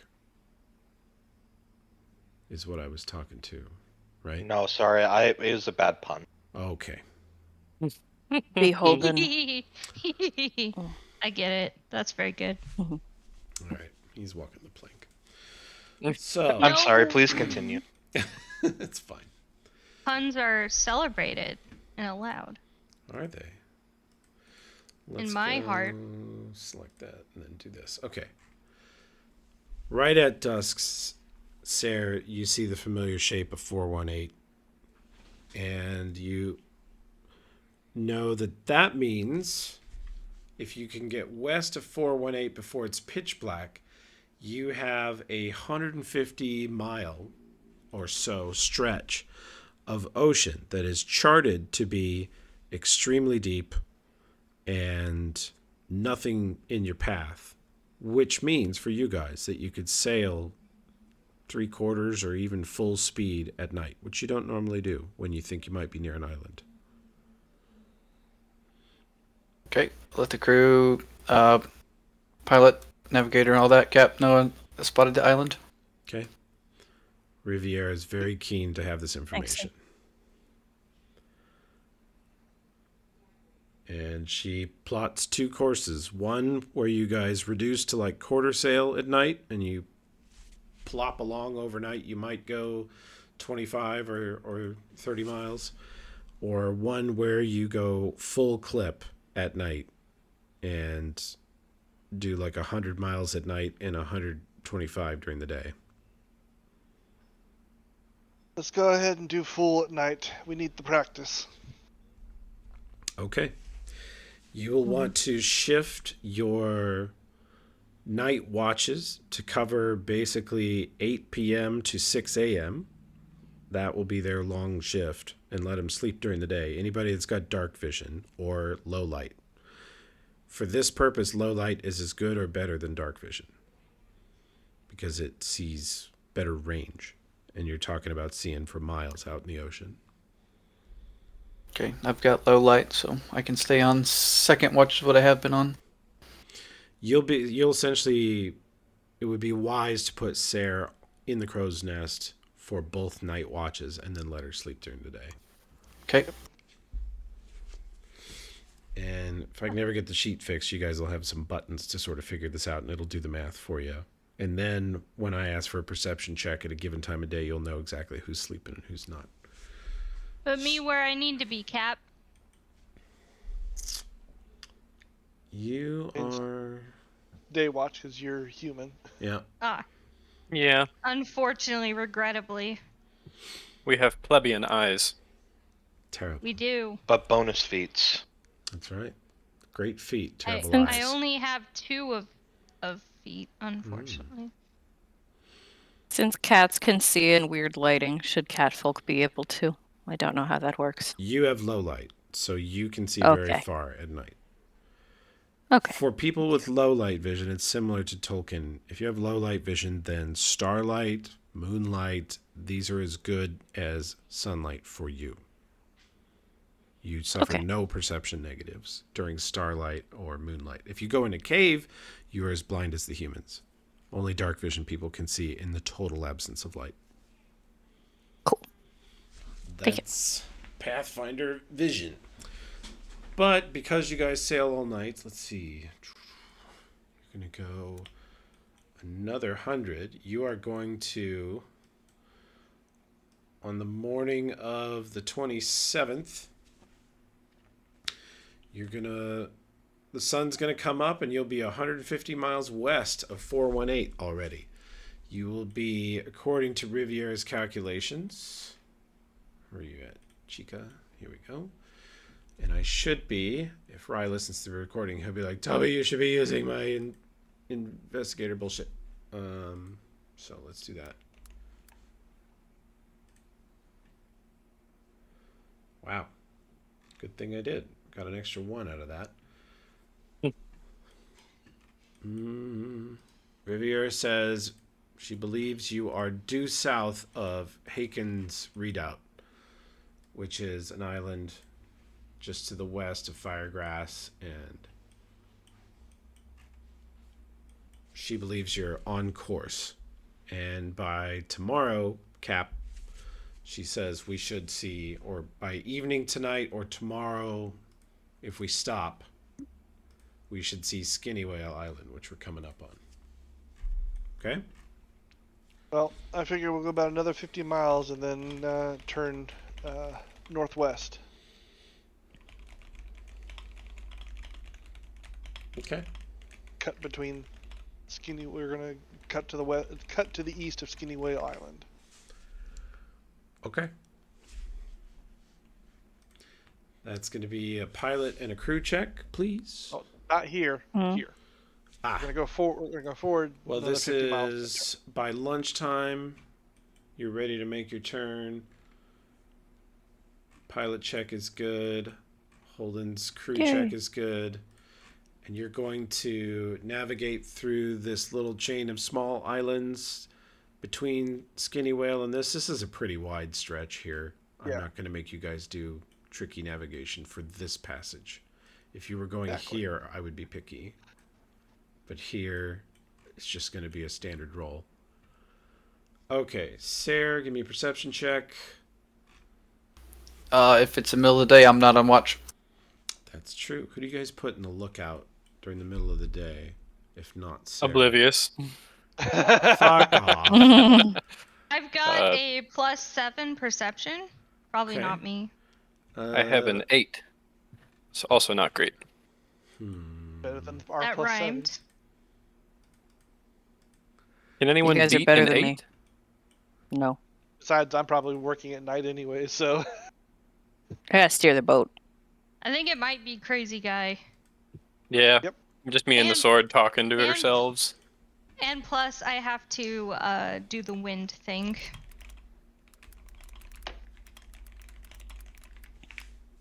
Oh, hell yeah! Crow's Nest! Have we been in a crow's nest before?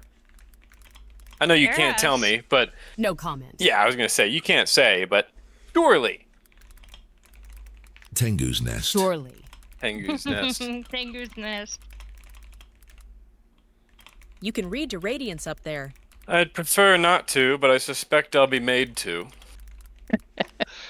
I didn't get into Surely you've piracy never for all the fallen out of reading. one. Hung by one pant leg, totally naked. Yeah, continue not telling me about that, if you would, please.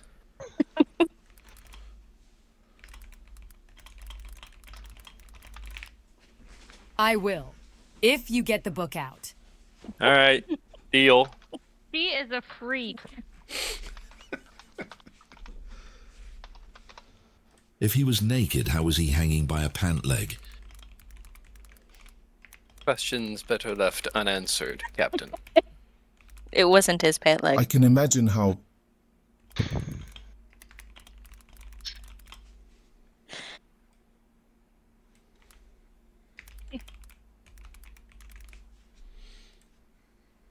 It wasn't his pant leg is hilarious. Oh, fuck yeah.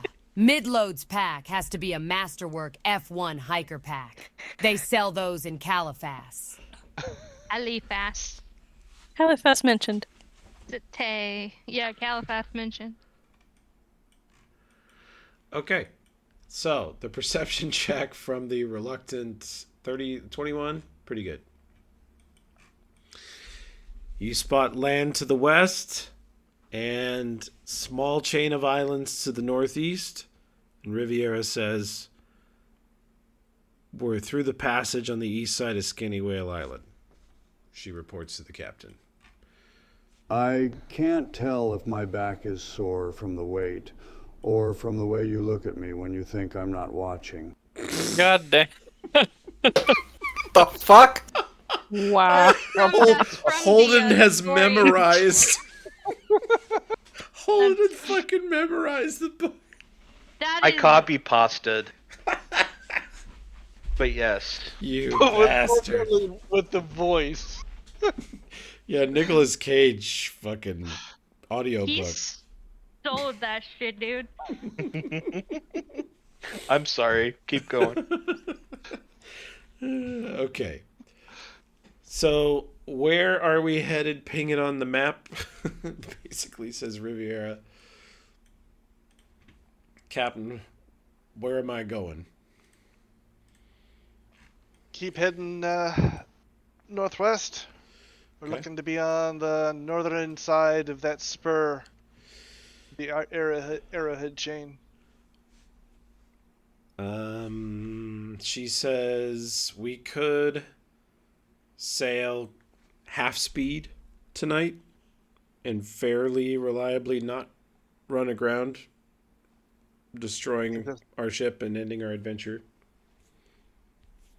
I think that's best. We don't know this area as well.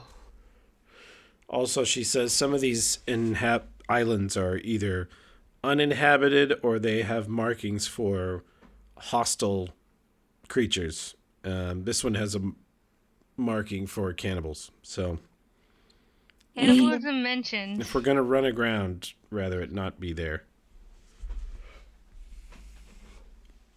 Which one is the marking for cannibalism? This weird one. Oh, okay, yeah. Yeah, let's we'll go a little bit further east just to be on the safe side. Okay. Well, I was thinking more of 10 miles, not 50 miles. Ah, well. The grid does what it does. Yeah. You're in the neighborhood. Navigation check's on. All right. Give me one more pilot and one more crew check, and we will just about be there. Rolling away from cannibals. 7 a.m. on the morning of the 28th.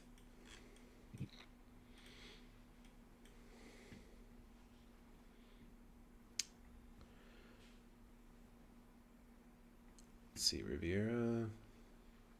Doing well, doing well.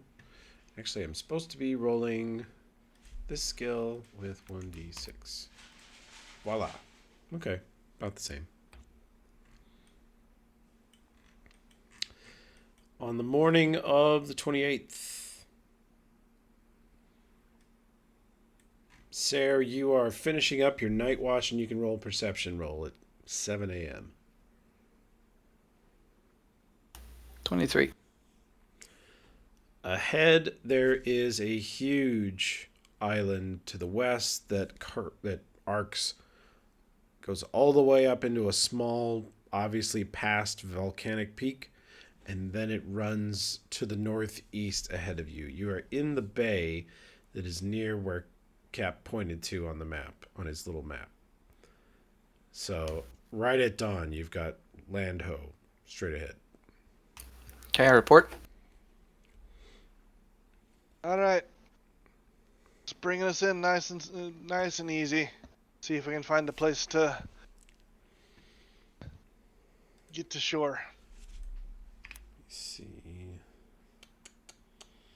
Yes.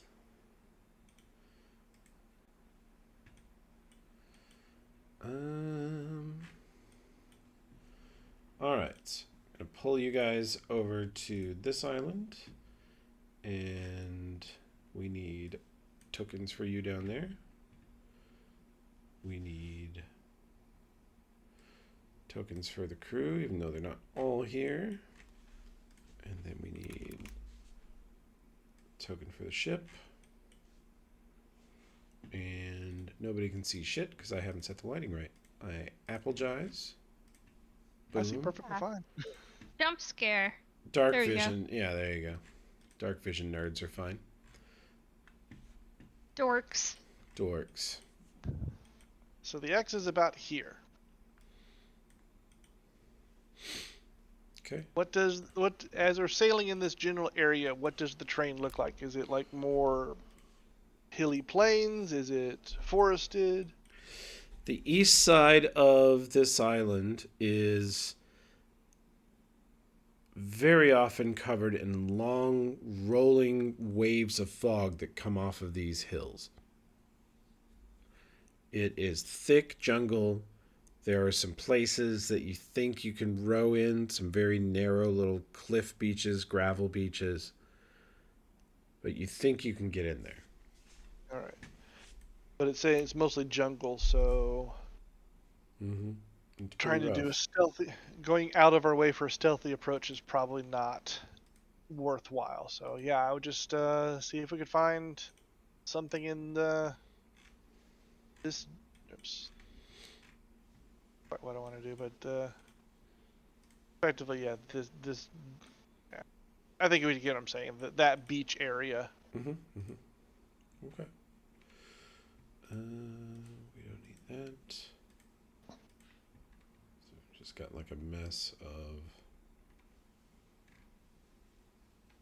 Well, that'll be fine. Okay.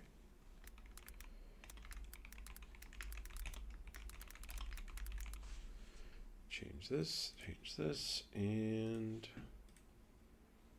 lighting already looks good. So who's going to be your away team? You're going to park the ship right about here. Well, PCs for the most part. Know what we're getting into, so I don't want to bring too many people. Okay. Aye. Want to make sure there's plenty of people. There's enough people to at least do initial scouting, and enough people to put up a decent fight if some other ship comes by and spots us here. Oops. Sorry, Toby. You're good. I'm just finding the pillager's dinghy. Okay. Let's have a let's have a pirate and sailor check for the dinghy crew to row us into shore. Oh boy. Don't mess up. Oh God, I'm sorry. Nar. Ooh, yeah, I like that sound. At least it wasn't while driving the big ship, right? This is not an illustrious embarking for you guys. The rest of the crew looks sort of concerned, and they keep sort of flinching, reaching out to grab ropes or guide you guys into the dinghy as a couple of you almost fall. Ryarka nearly just trips over the side and gets grabbed by several of the crew. Thanks, guys. Carefully lowered down into the dinghy.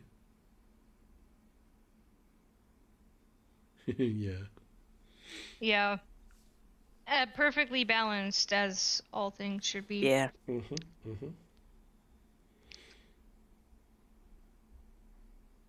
So, the dinghy has been officially named the TPPK. The Pillager's Paring Knife. Oh, okay. Nice. Because, small ship. Aha! Is it PARING for paring knife? Yes, I believe so. Thank you. That should be that's a suggestion for the episode title. Paring knife. Okay. Here we go.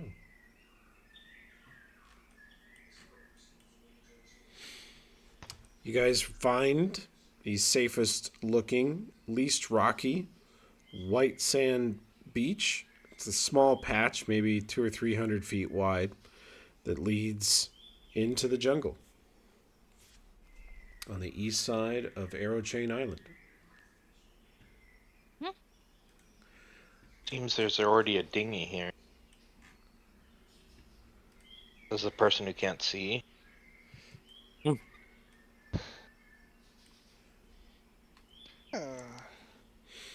Oh, never mind that other dinghy. Okay. Actually, nope. I was right the first time with my clumsy map placement. There is a dinghy here. Yeah. Down the beach a couple hundred feet, just sitting there. Yep. Should we check that out? They think we should check that out. Yeah. But an abandoned beach out in the middle of fucking nowhere. Why the fuck is there another boat here? Free dinghy, sir. Free dinghy, sir. Paring knife 1 and paring knife 2. The other one could be the pillager's pocket knife. Oh my god. Stop. Okay.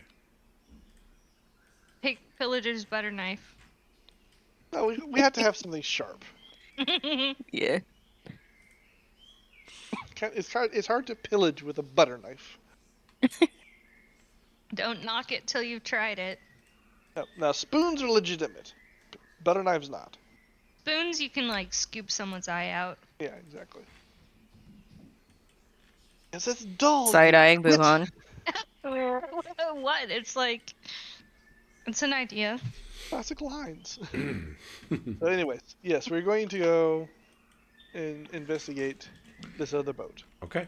You have landed this section of beach. Like I said, it's about 250 feet wide. You're on the east end of it. And the other dinghy is about 200 feet straight west of you up the beach.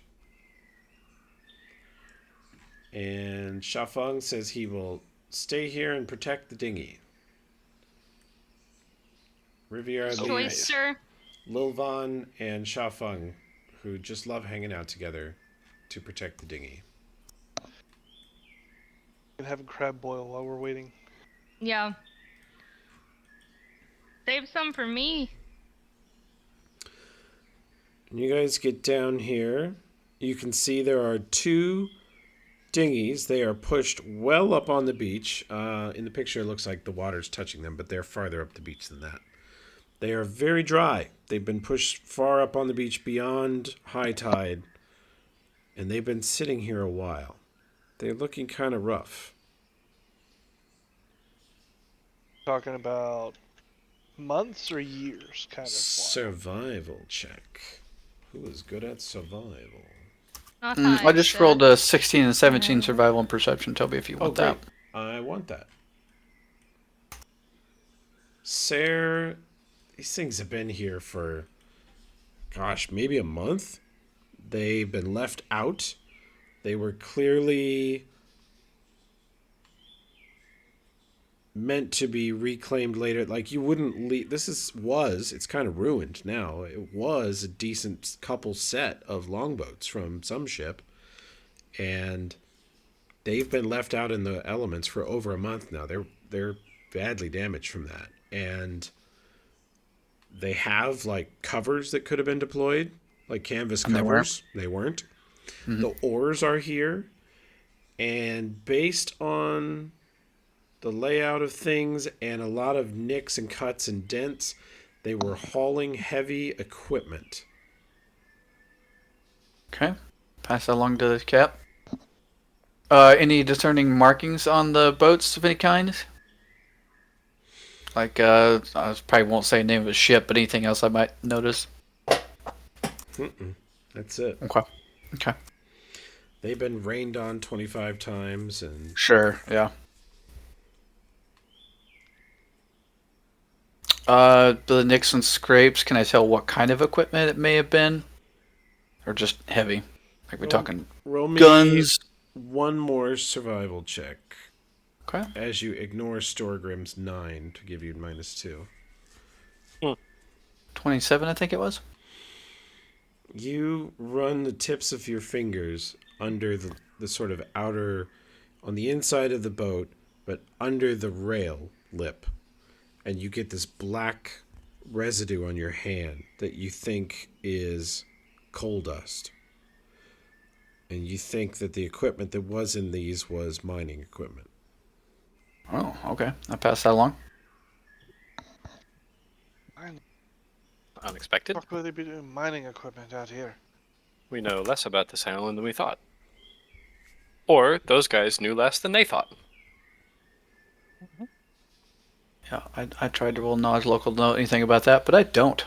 11, not sure. You know the name of the island, that's about it. Okay. Vaughn, what is this condition you have on? Oh, mirror image. Okay. Oh, my bad. I need to turn that off. I didn't notice it because the token is so ugly. I made it myself. There's Lil Vaughn and Vaughn Jr. and Vaughn the Third. Those are all your mirror images. Lovely. Yeah.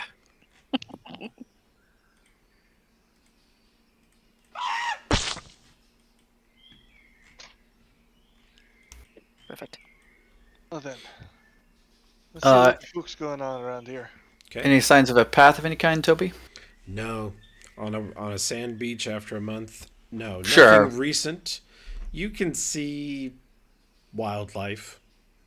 You'll spot some birds walking down the beach, digging for insects, but nothing abnormal. Okay, no game trails or nothing like that? Not here. Okay. This is a windswept, rained-on sand beach, but the jungle's only 100 or so feet away. Let's look at. I think you guys have looked at all there is to see here on the beach. Let's look back at this island bit.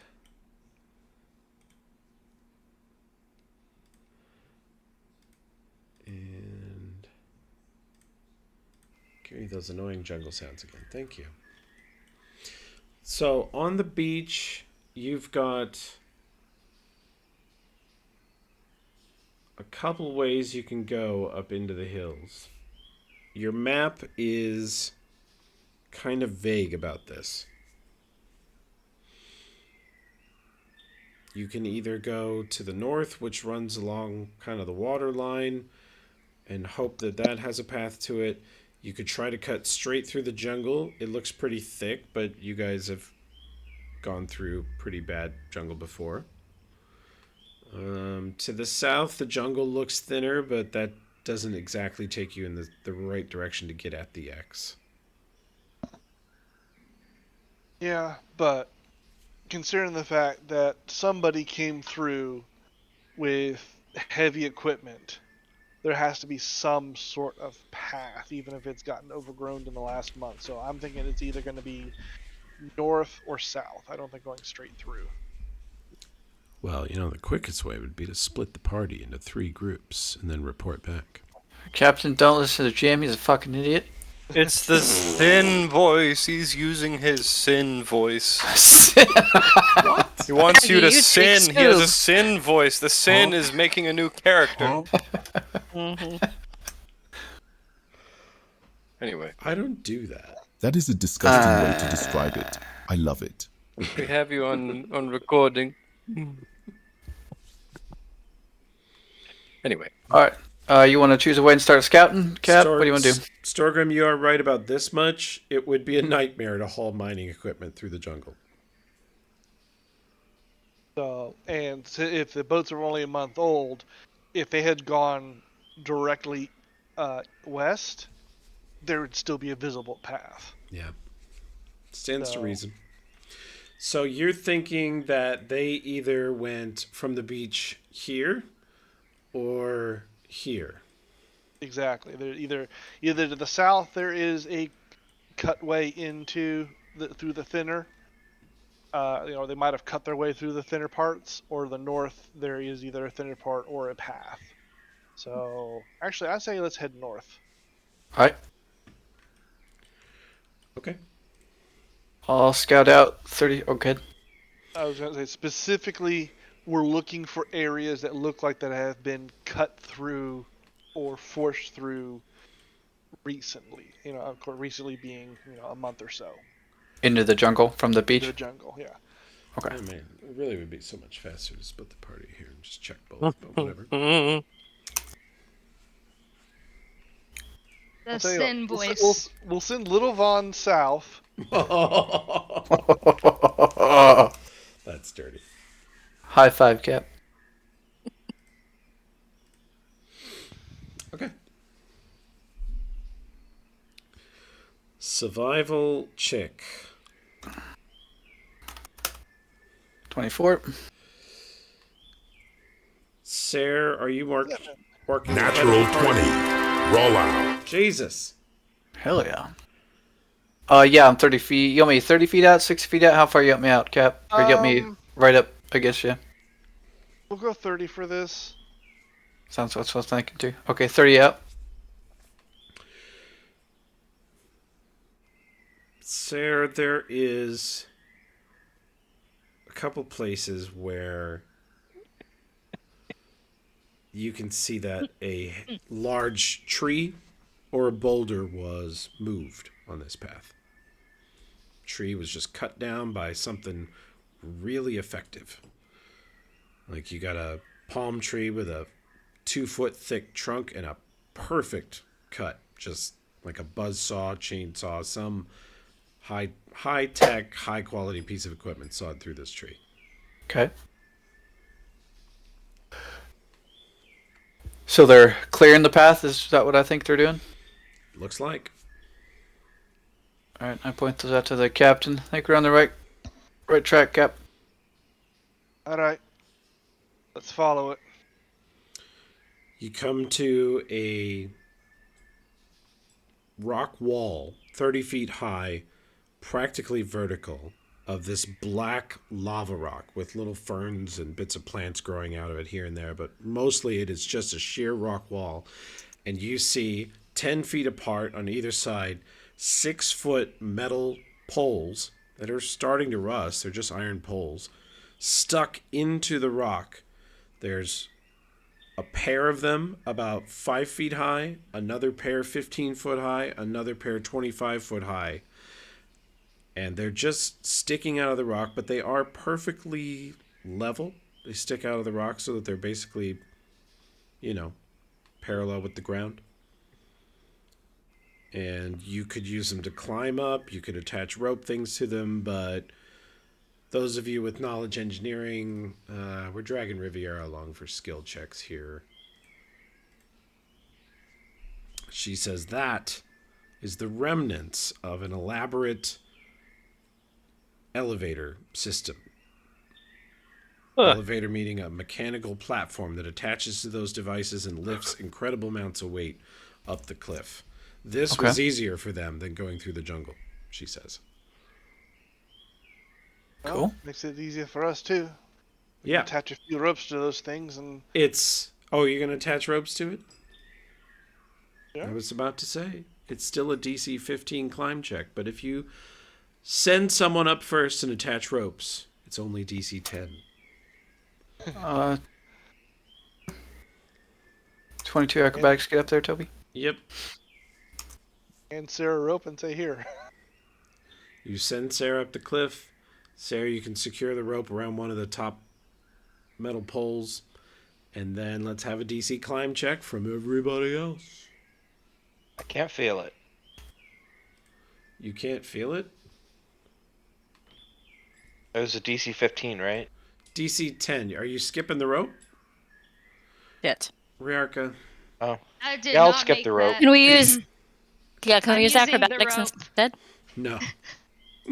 Oh. You just have to pull yourself up the cliff, dear.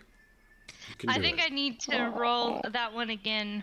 We can do it, guys. We can do it. Oh, Try that's again. not bad. Bajan and Oh my Riarka. God. Okay, for real, I'm gonna be right back. What is happening? Well, You want to take 10 there, Rye?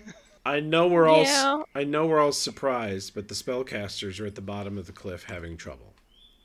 I will throw down another rope for them. Thank you. They have 2. Sarah, you keep jogging the rope or jiggling the rope? Well, jogging means jiggling in some okay. circumstances. So Oh, okay. Thank you. it means I just make it a pain in the ass for them to climb up, because fuck wizards. That explains it. That explains Damn why it, sir. the fucking jocks are trolling the nerds in gym class again. Learn how to Since- do I mean- push-ups, nerds. Since the dawn of Once time. Once again, the cat can't climb. Oh my gosh. I just show off. I don't mock them. It's just like it was in college. Okay. Can I take 10? Yeah. At this Okay. point, it would be faster to take 10. 10. Beautiful.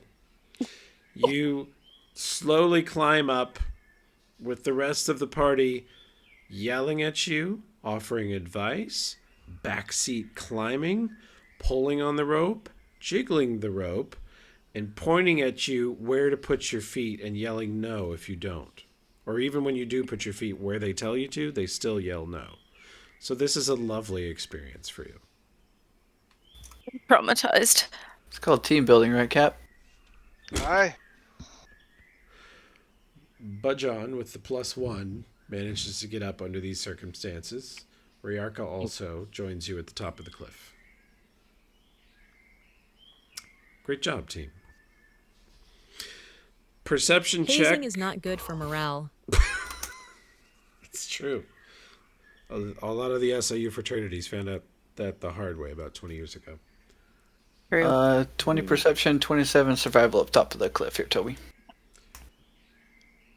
There is a cleared path here through the jungle that leads up to another cliff face that you think you can already see a vague shape of a cave.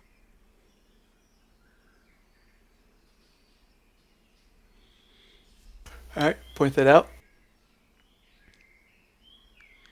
All right. Sarah, you want to go scout ahead on that? I'm gonna be kind of shit in the cave, Cap. If it's dark in there. You can at least peek in and see what you can see in the beginning. I can. Sure as fuck be shitty if we climbing up that cliff to be met with a guy with a crossbow. Okay. He waited for us patiently. Let's push her in. Okay, any acrobatics get up the cliff, Toby? What do you need? This cliff from where you guys climbed to the cave is a pretty easy path. It's maybe 70 or 80 feet up the path from you, and it's no difficulty, no climbing. Okay. Okay, then I just go ahead of the party. Still 30 feet out, Cap. Okay.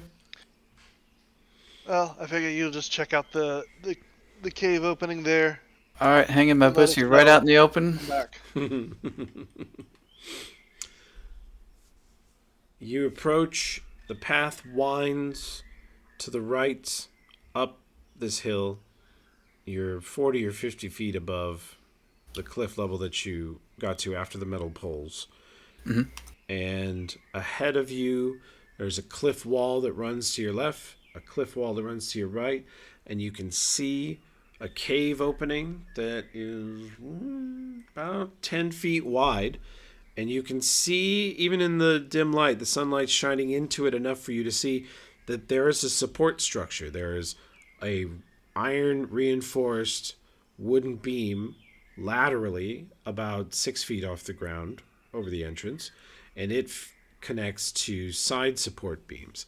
So this is a natural cave that's been dug out, expanded, and reinforced. And looking into it, you just see darkness.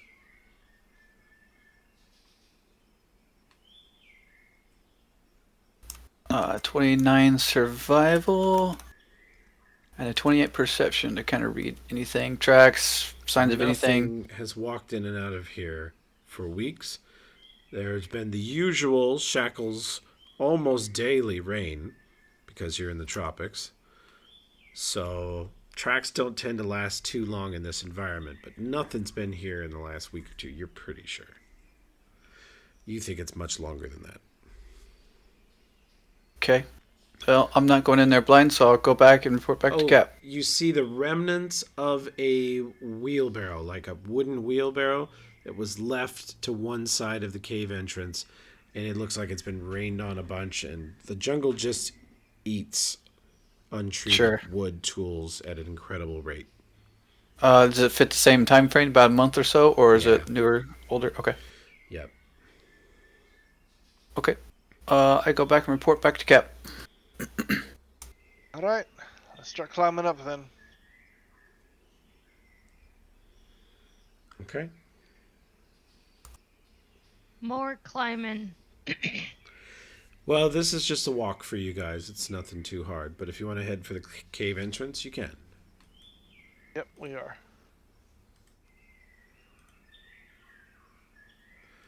Okay. Let me pull you over to this incredibly beautiful map here. You're outside the cave entrance. There is an old, worn, and cleared path. On the left side of the cave entrance, you can see a bush and that they left because it wasn't directly in their way. The right side, they cleared and obliterated a boulder that must have been blocking the cave or something. It looks like initially maybe explosives were used, then modern kind of caving techniques, stuff that the dwarves know how to do. Some societies of men know how to do this. It's not often seen in the Shackles. There's not that many people that deliberately build into caves in a tropical island environment, but somebody did it here.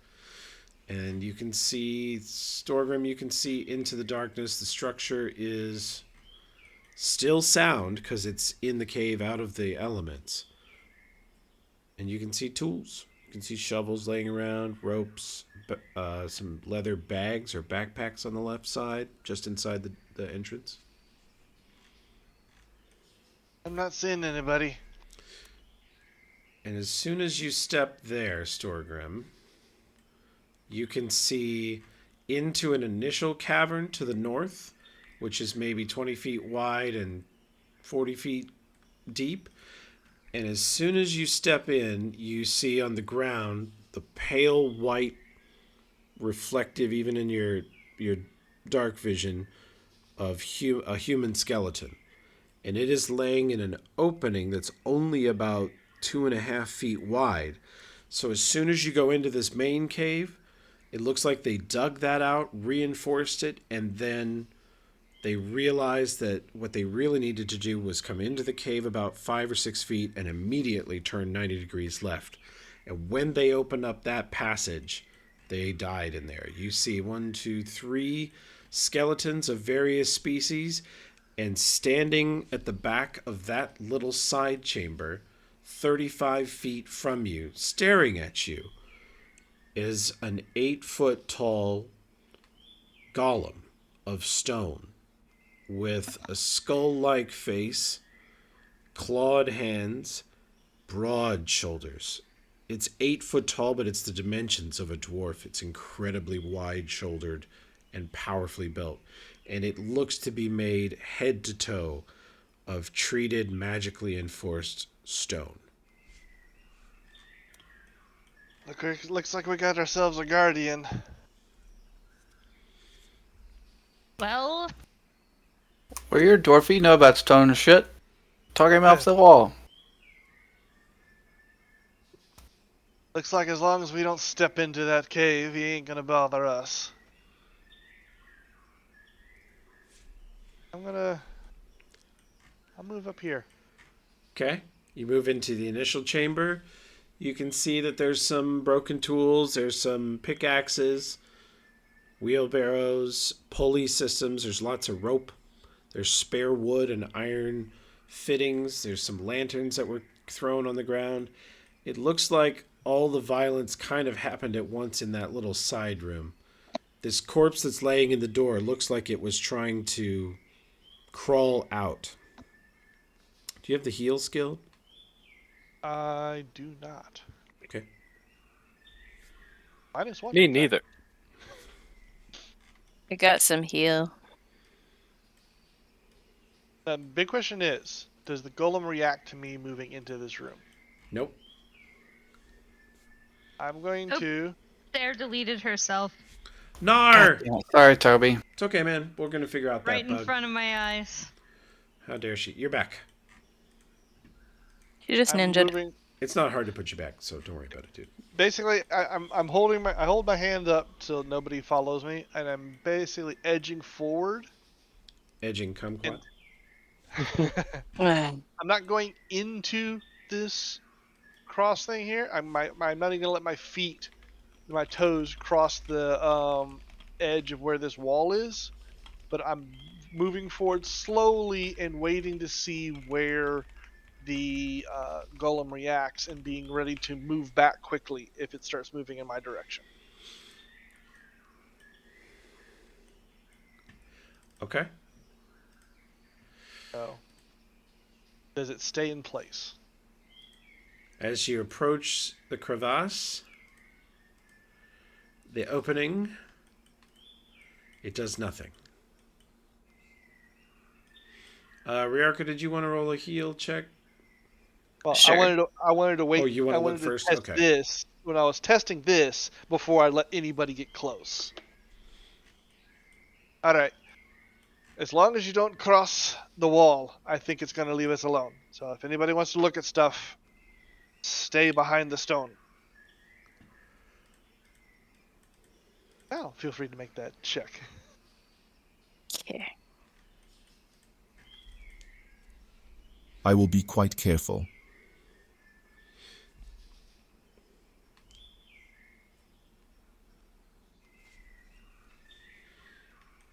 Okay.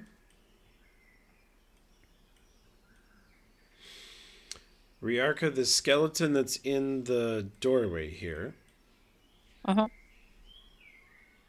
was crushed by such an unimaginably heavy weight. It was like crushed under an anvil or a stone golem's foot. Every bone in that person's body is absolutely shattered. It was stomped on multiple times. Jesus. Awful. It looks like it has been stampeded over.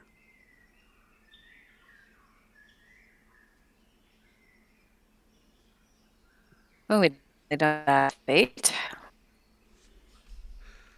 Say again? Don't want fate? Oh, yeah.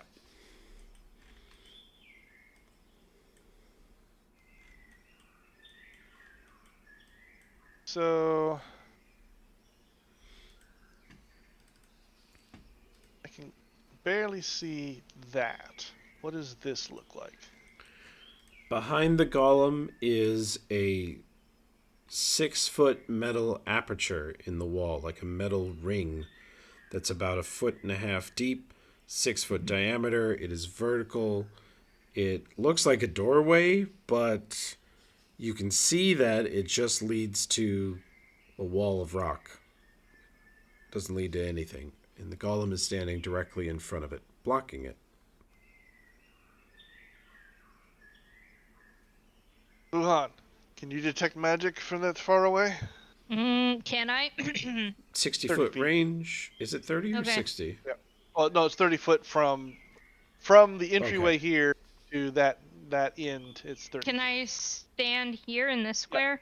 Yeah, exactly. I That's what I tested out. I believe I have detect magic. Let me look. Well, if you believe you can do something, you can do it. What is that? What the fuck is that? Good question. The golem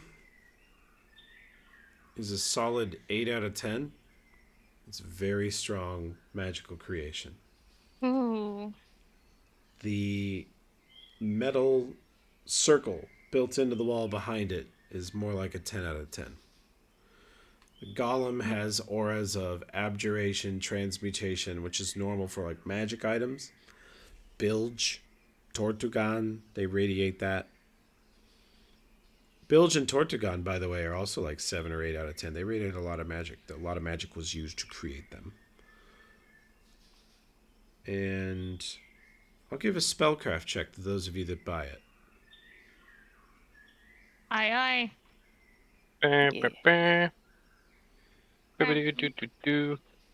Bing. Oh, you guys rolled really good. The intention here is different. This is a different aesthetic. This is a different style, a different purpose. But the construction, the level of technology, and the level of expertise needed to make this thing is very similar to what was needed to make Tortugan and Bilge. It could be made by the same culture, or the same maker, or from the same place, maybe. Stylistically, very different. Different machine, though. They got funky with it. They really did. Damn. Should have brought Bilge. Maybe he could talk to it. Could call it Captain. And it would let us Guardian. by. As it stomps on Storgrim's spine. Captain. Yeah.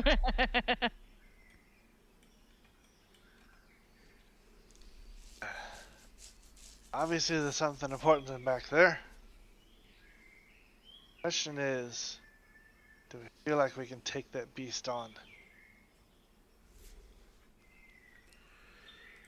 Knowledge Arcana. Anybody buy that?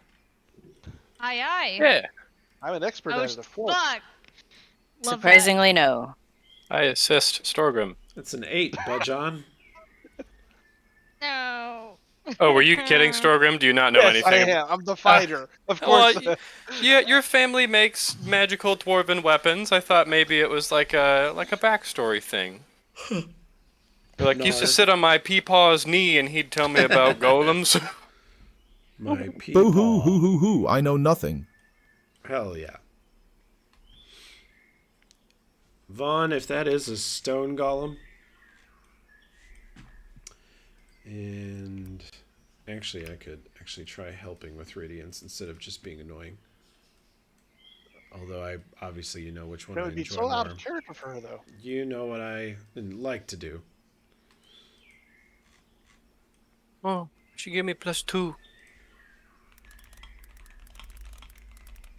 I gotta reload my foundry. Stone Give me a golem. second.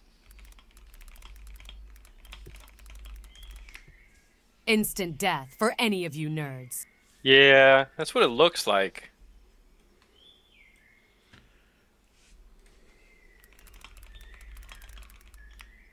Immune to magic. Flat immune.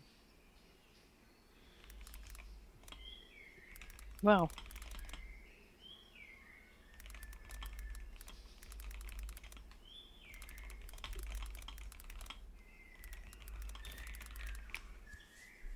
Prolly has a spell too. Something nasty. Cone of fire, cold. Something. I relay this information to the rest of the party. I do not mathematically think we can kill that without all dying. Huh. I wish Maybe we had a there's dinosaur right about now. passphrase. And this pile of pickaxes. What?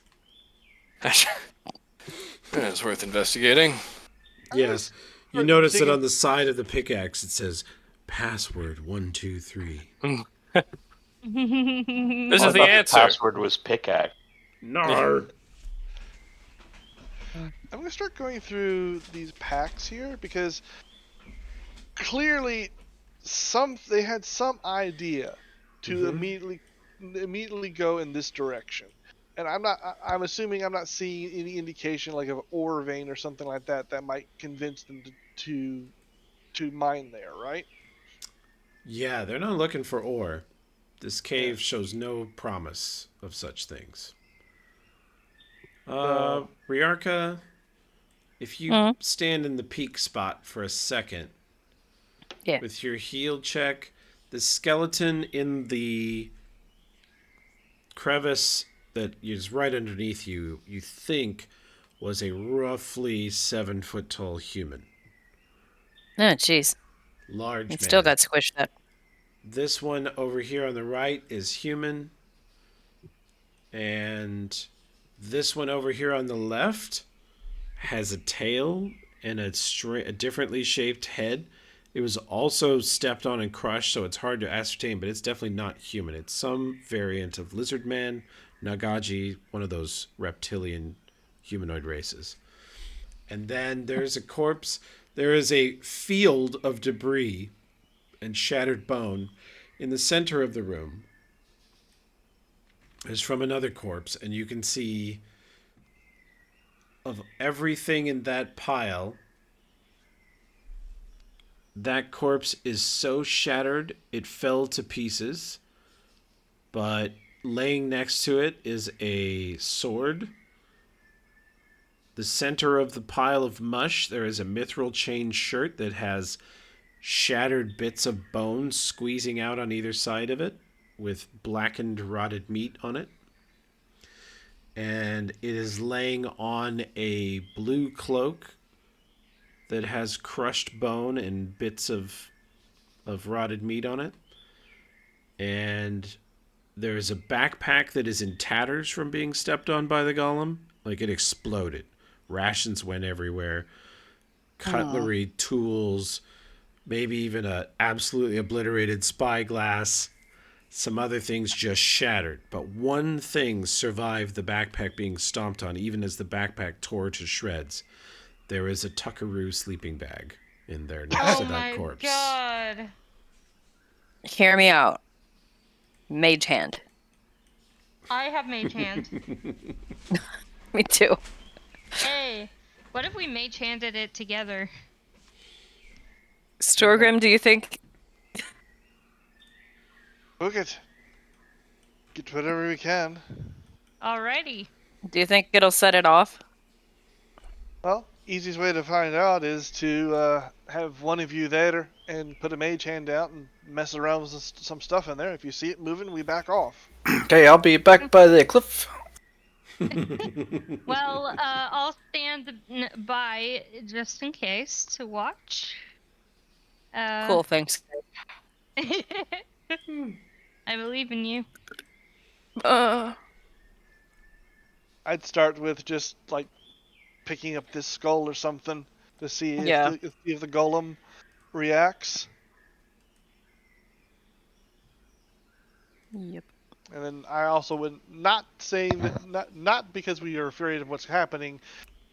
We do not sit in that area to give her room to dash away if it does react. Okay, thanks. so should I also? For now, yes. We're right. Okay. First, we're testing to see if the golem's going to react. Okay. So what is the first thing we're trying? Gonna mess with the skull over here at the edge. With mage hand, just to see if Yeah. the golem reacts to The hand getting close. a hand doing stuff in there.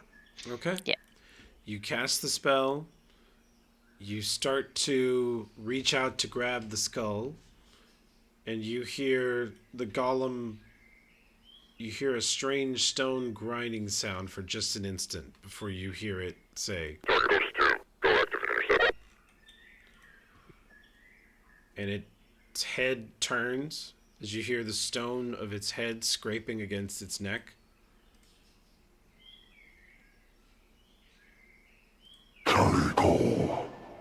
Oh, good God. I would suggest to run. You can all make Yeah. will saves. Hell yeah. A wave of energy rolls out of the side cave and strikes all of you. You're perfectly, as it were, coned up. Let the record show. I was not joking when I said I got out of the fucking cave. I'm not there. I have you outside with Vaughn and Riviera. Riviera's sort of peeking in. But And I this mean, you're cone- in the cone anyway. It's a 60-foot cone that can pass through solid barriers. Bullshit. Fucking bullshit. What are these saves? I know, and long that's do we and fucking my plus sleep? 4. What we said earlier. Oh. It's what happens for our nat 20s. Oh It's no. happening. But those other saves were so inconsequential. Hang on, how is 23 Oh, not no. enough? I rolled an 18. Oh fuck! Remember when someone said we were gonna die? Uh-huh. Oh no. No. Fuck, I'm sorry, guys. I should have done it. Or DC we 30. both should have. Oh god. Should have been me. We're gonna sacrifice me. Well, it's only sleep, so You know, as you crumple to the ground, partially laying on the skeleton that was stomped on by the golem before, it must have reached its leg through this little hole in the wall deliberately to stomp that corpse a couple extra times. Riarka, the last thing you think before your eyes become too heavy and you crumple into the ground is that the way these bodies are laying, they had laid down and gone to sleep and were motionless when the golem started violently stomping on their heads.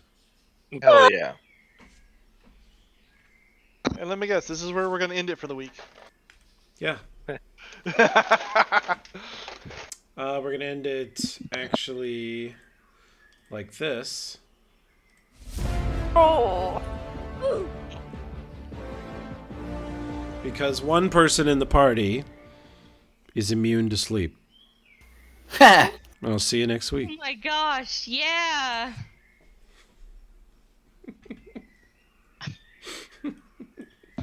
Who's immune to sleep? Riviera. Fuck! Oh, okay, yep. Oh, boy. What is she, an elf? Yep. Yeah. Aquatic Yeah, elf. yeah. Plus some other stuff, I think.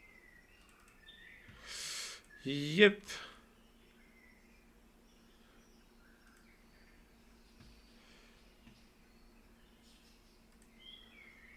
Good session, everybody.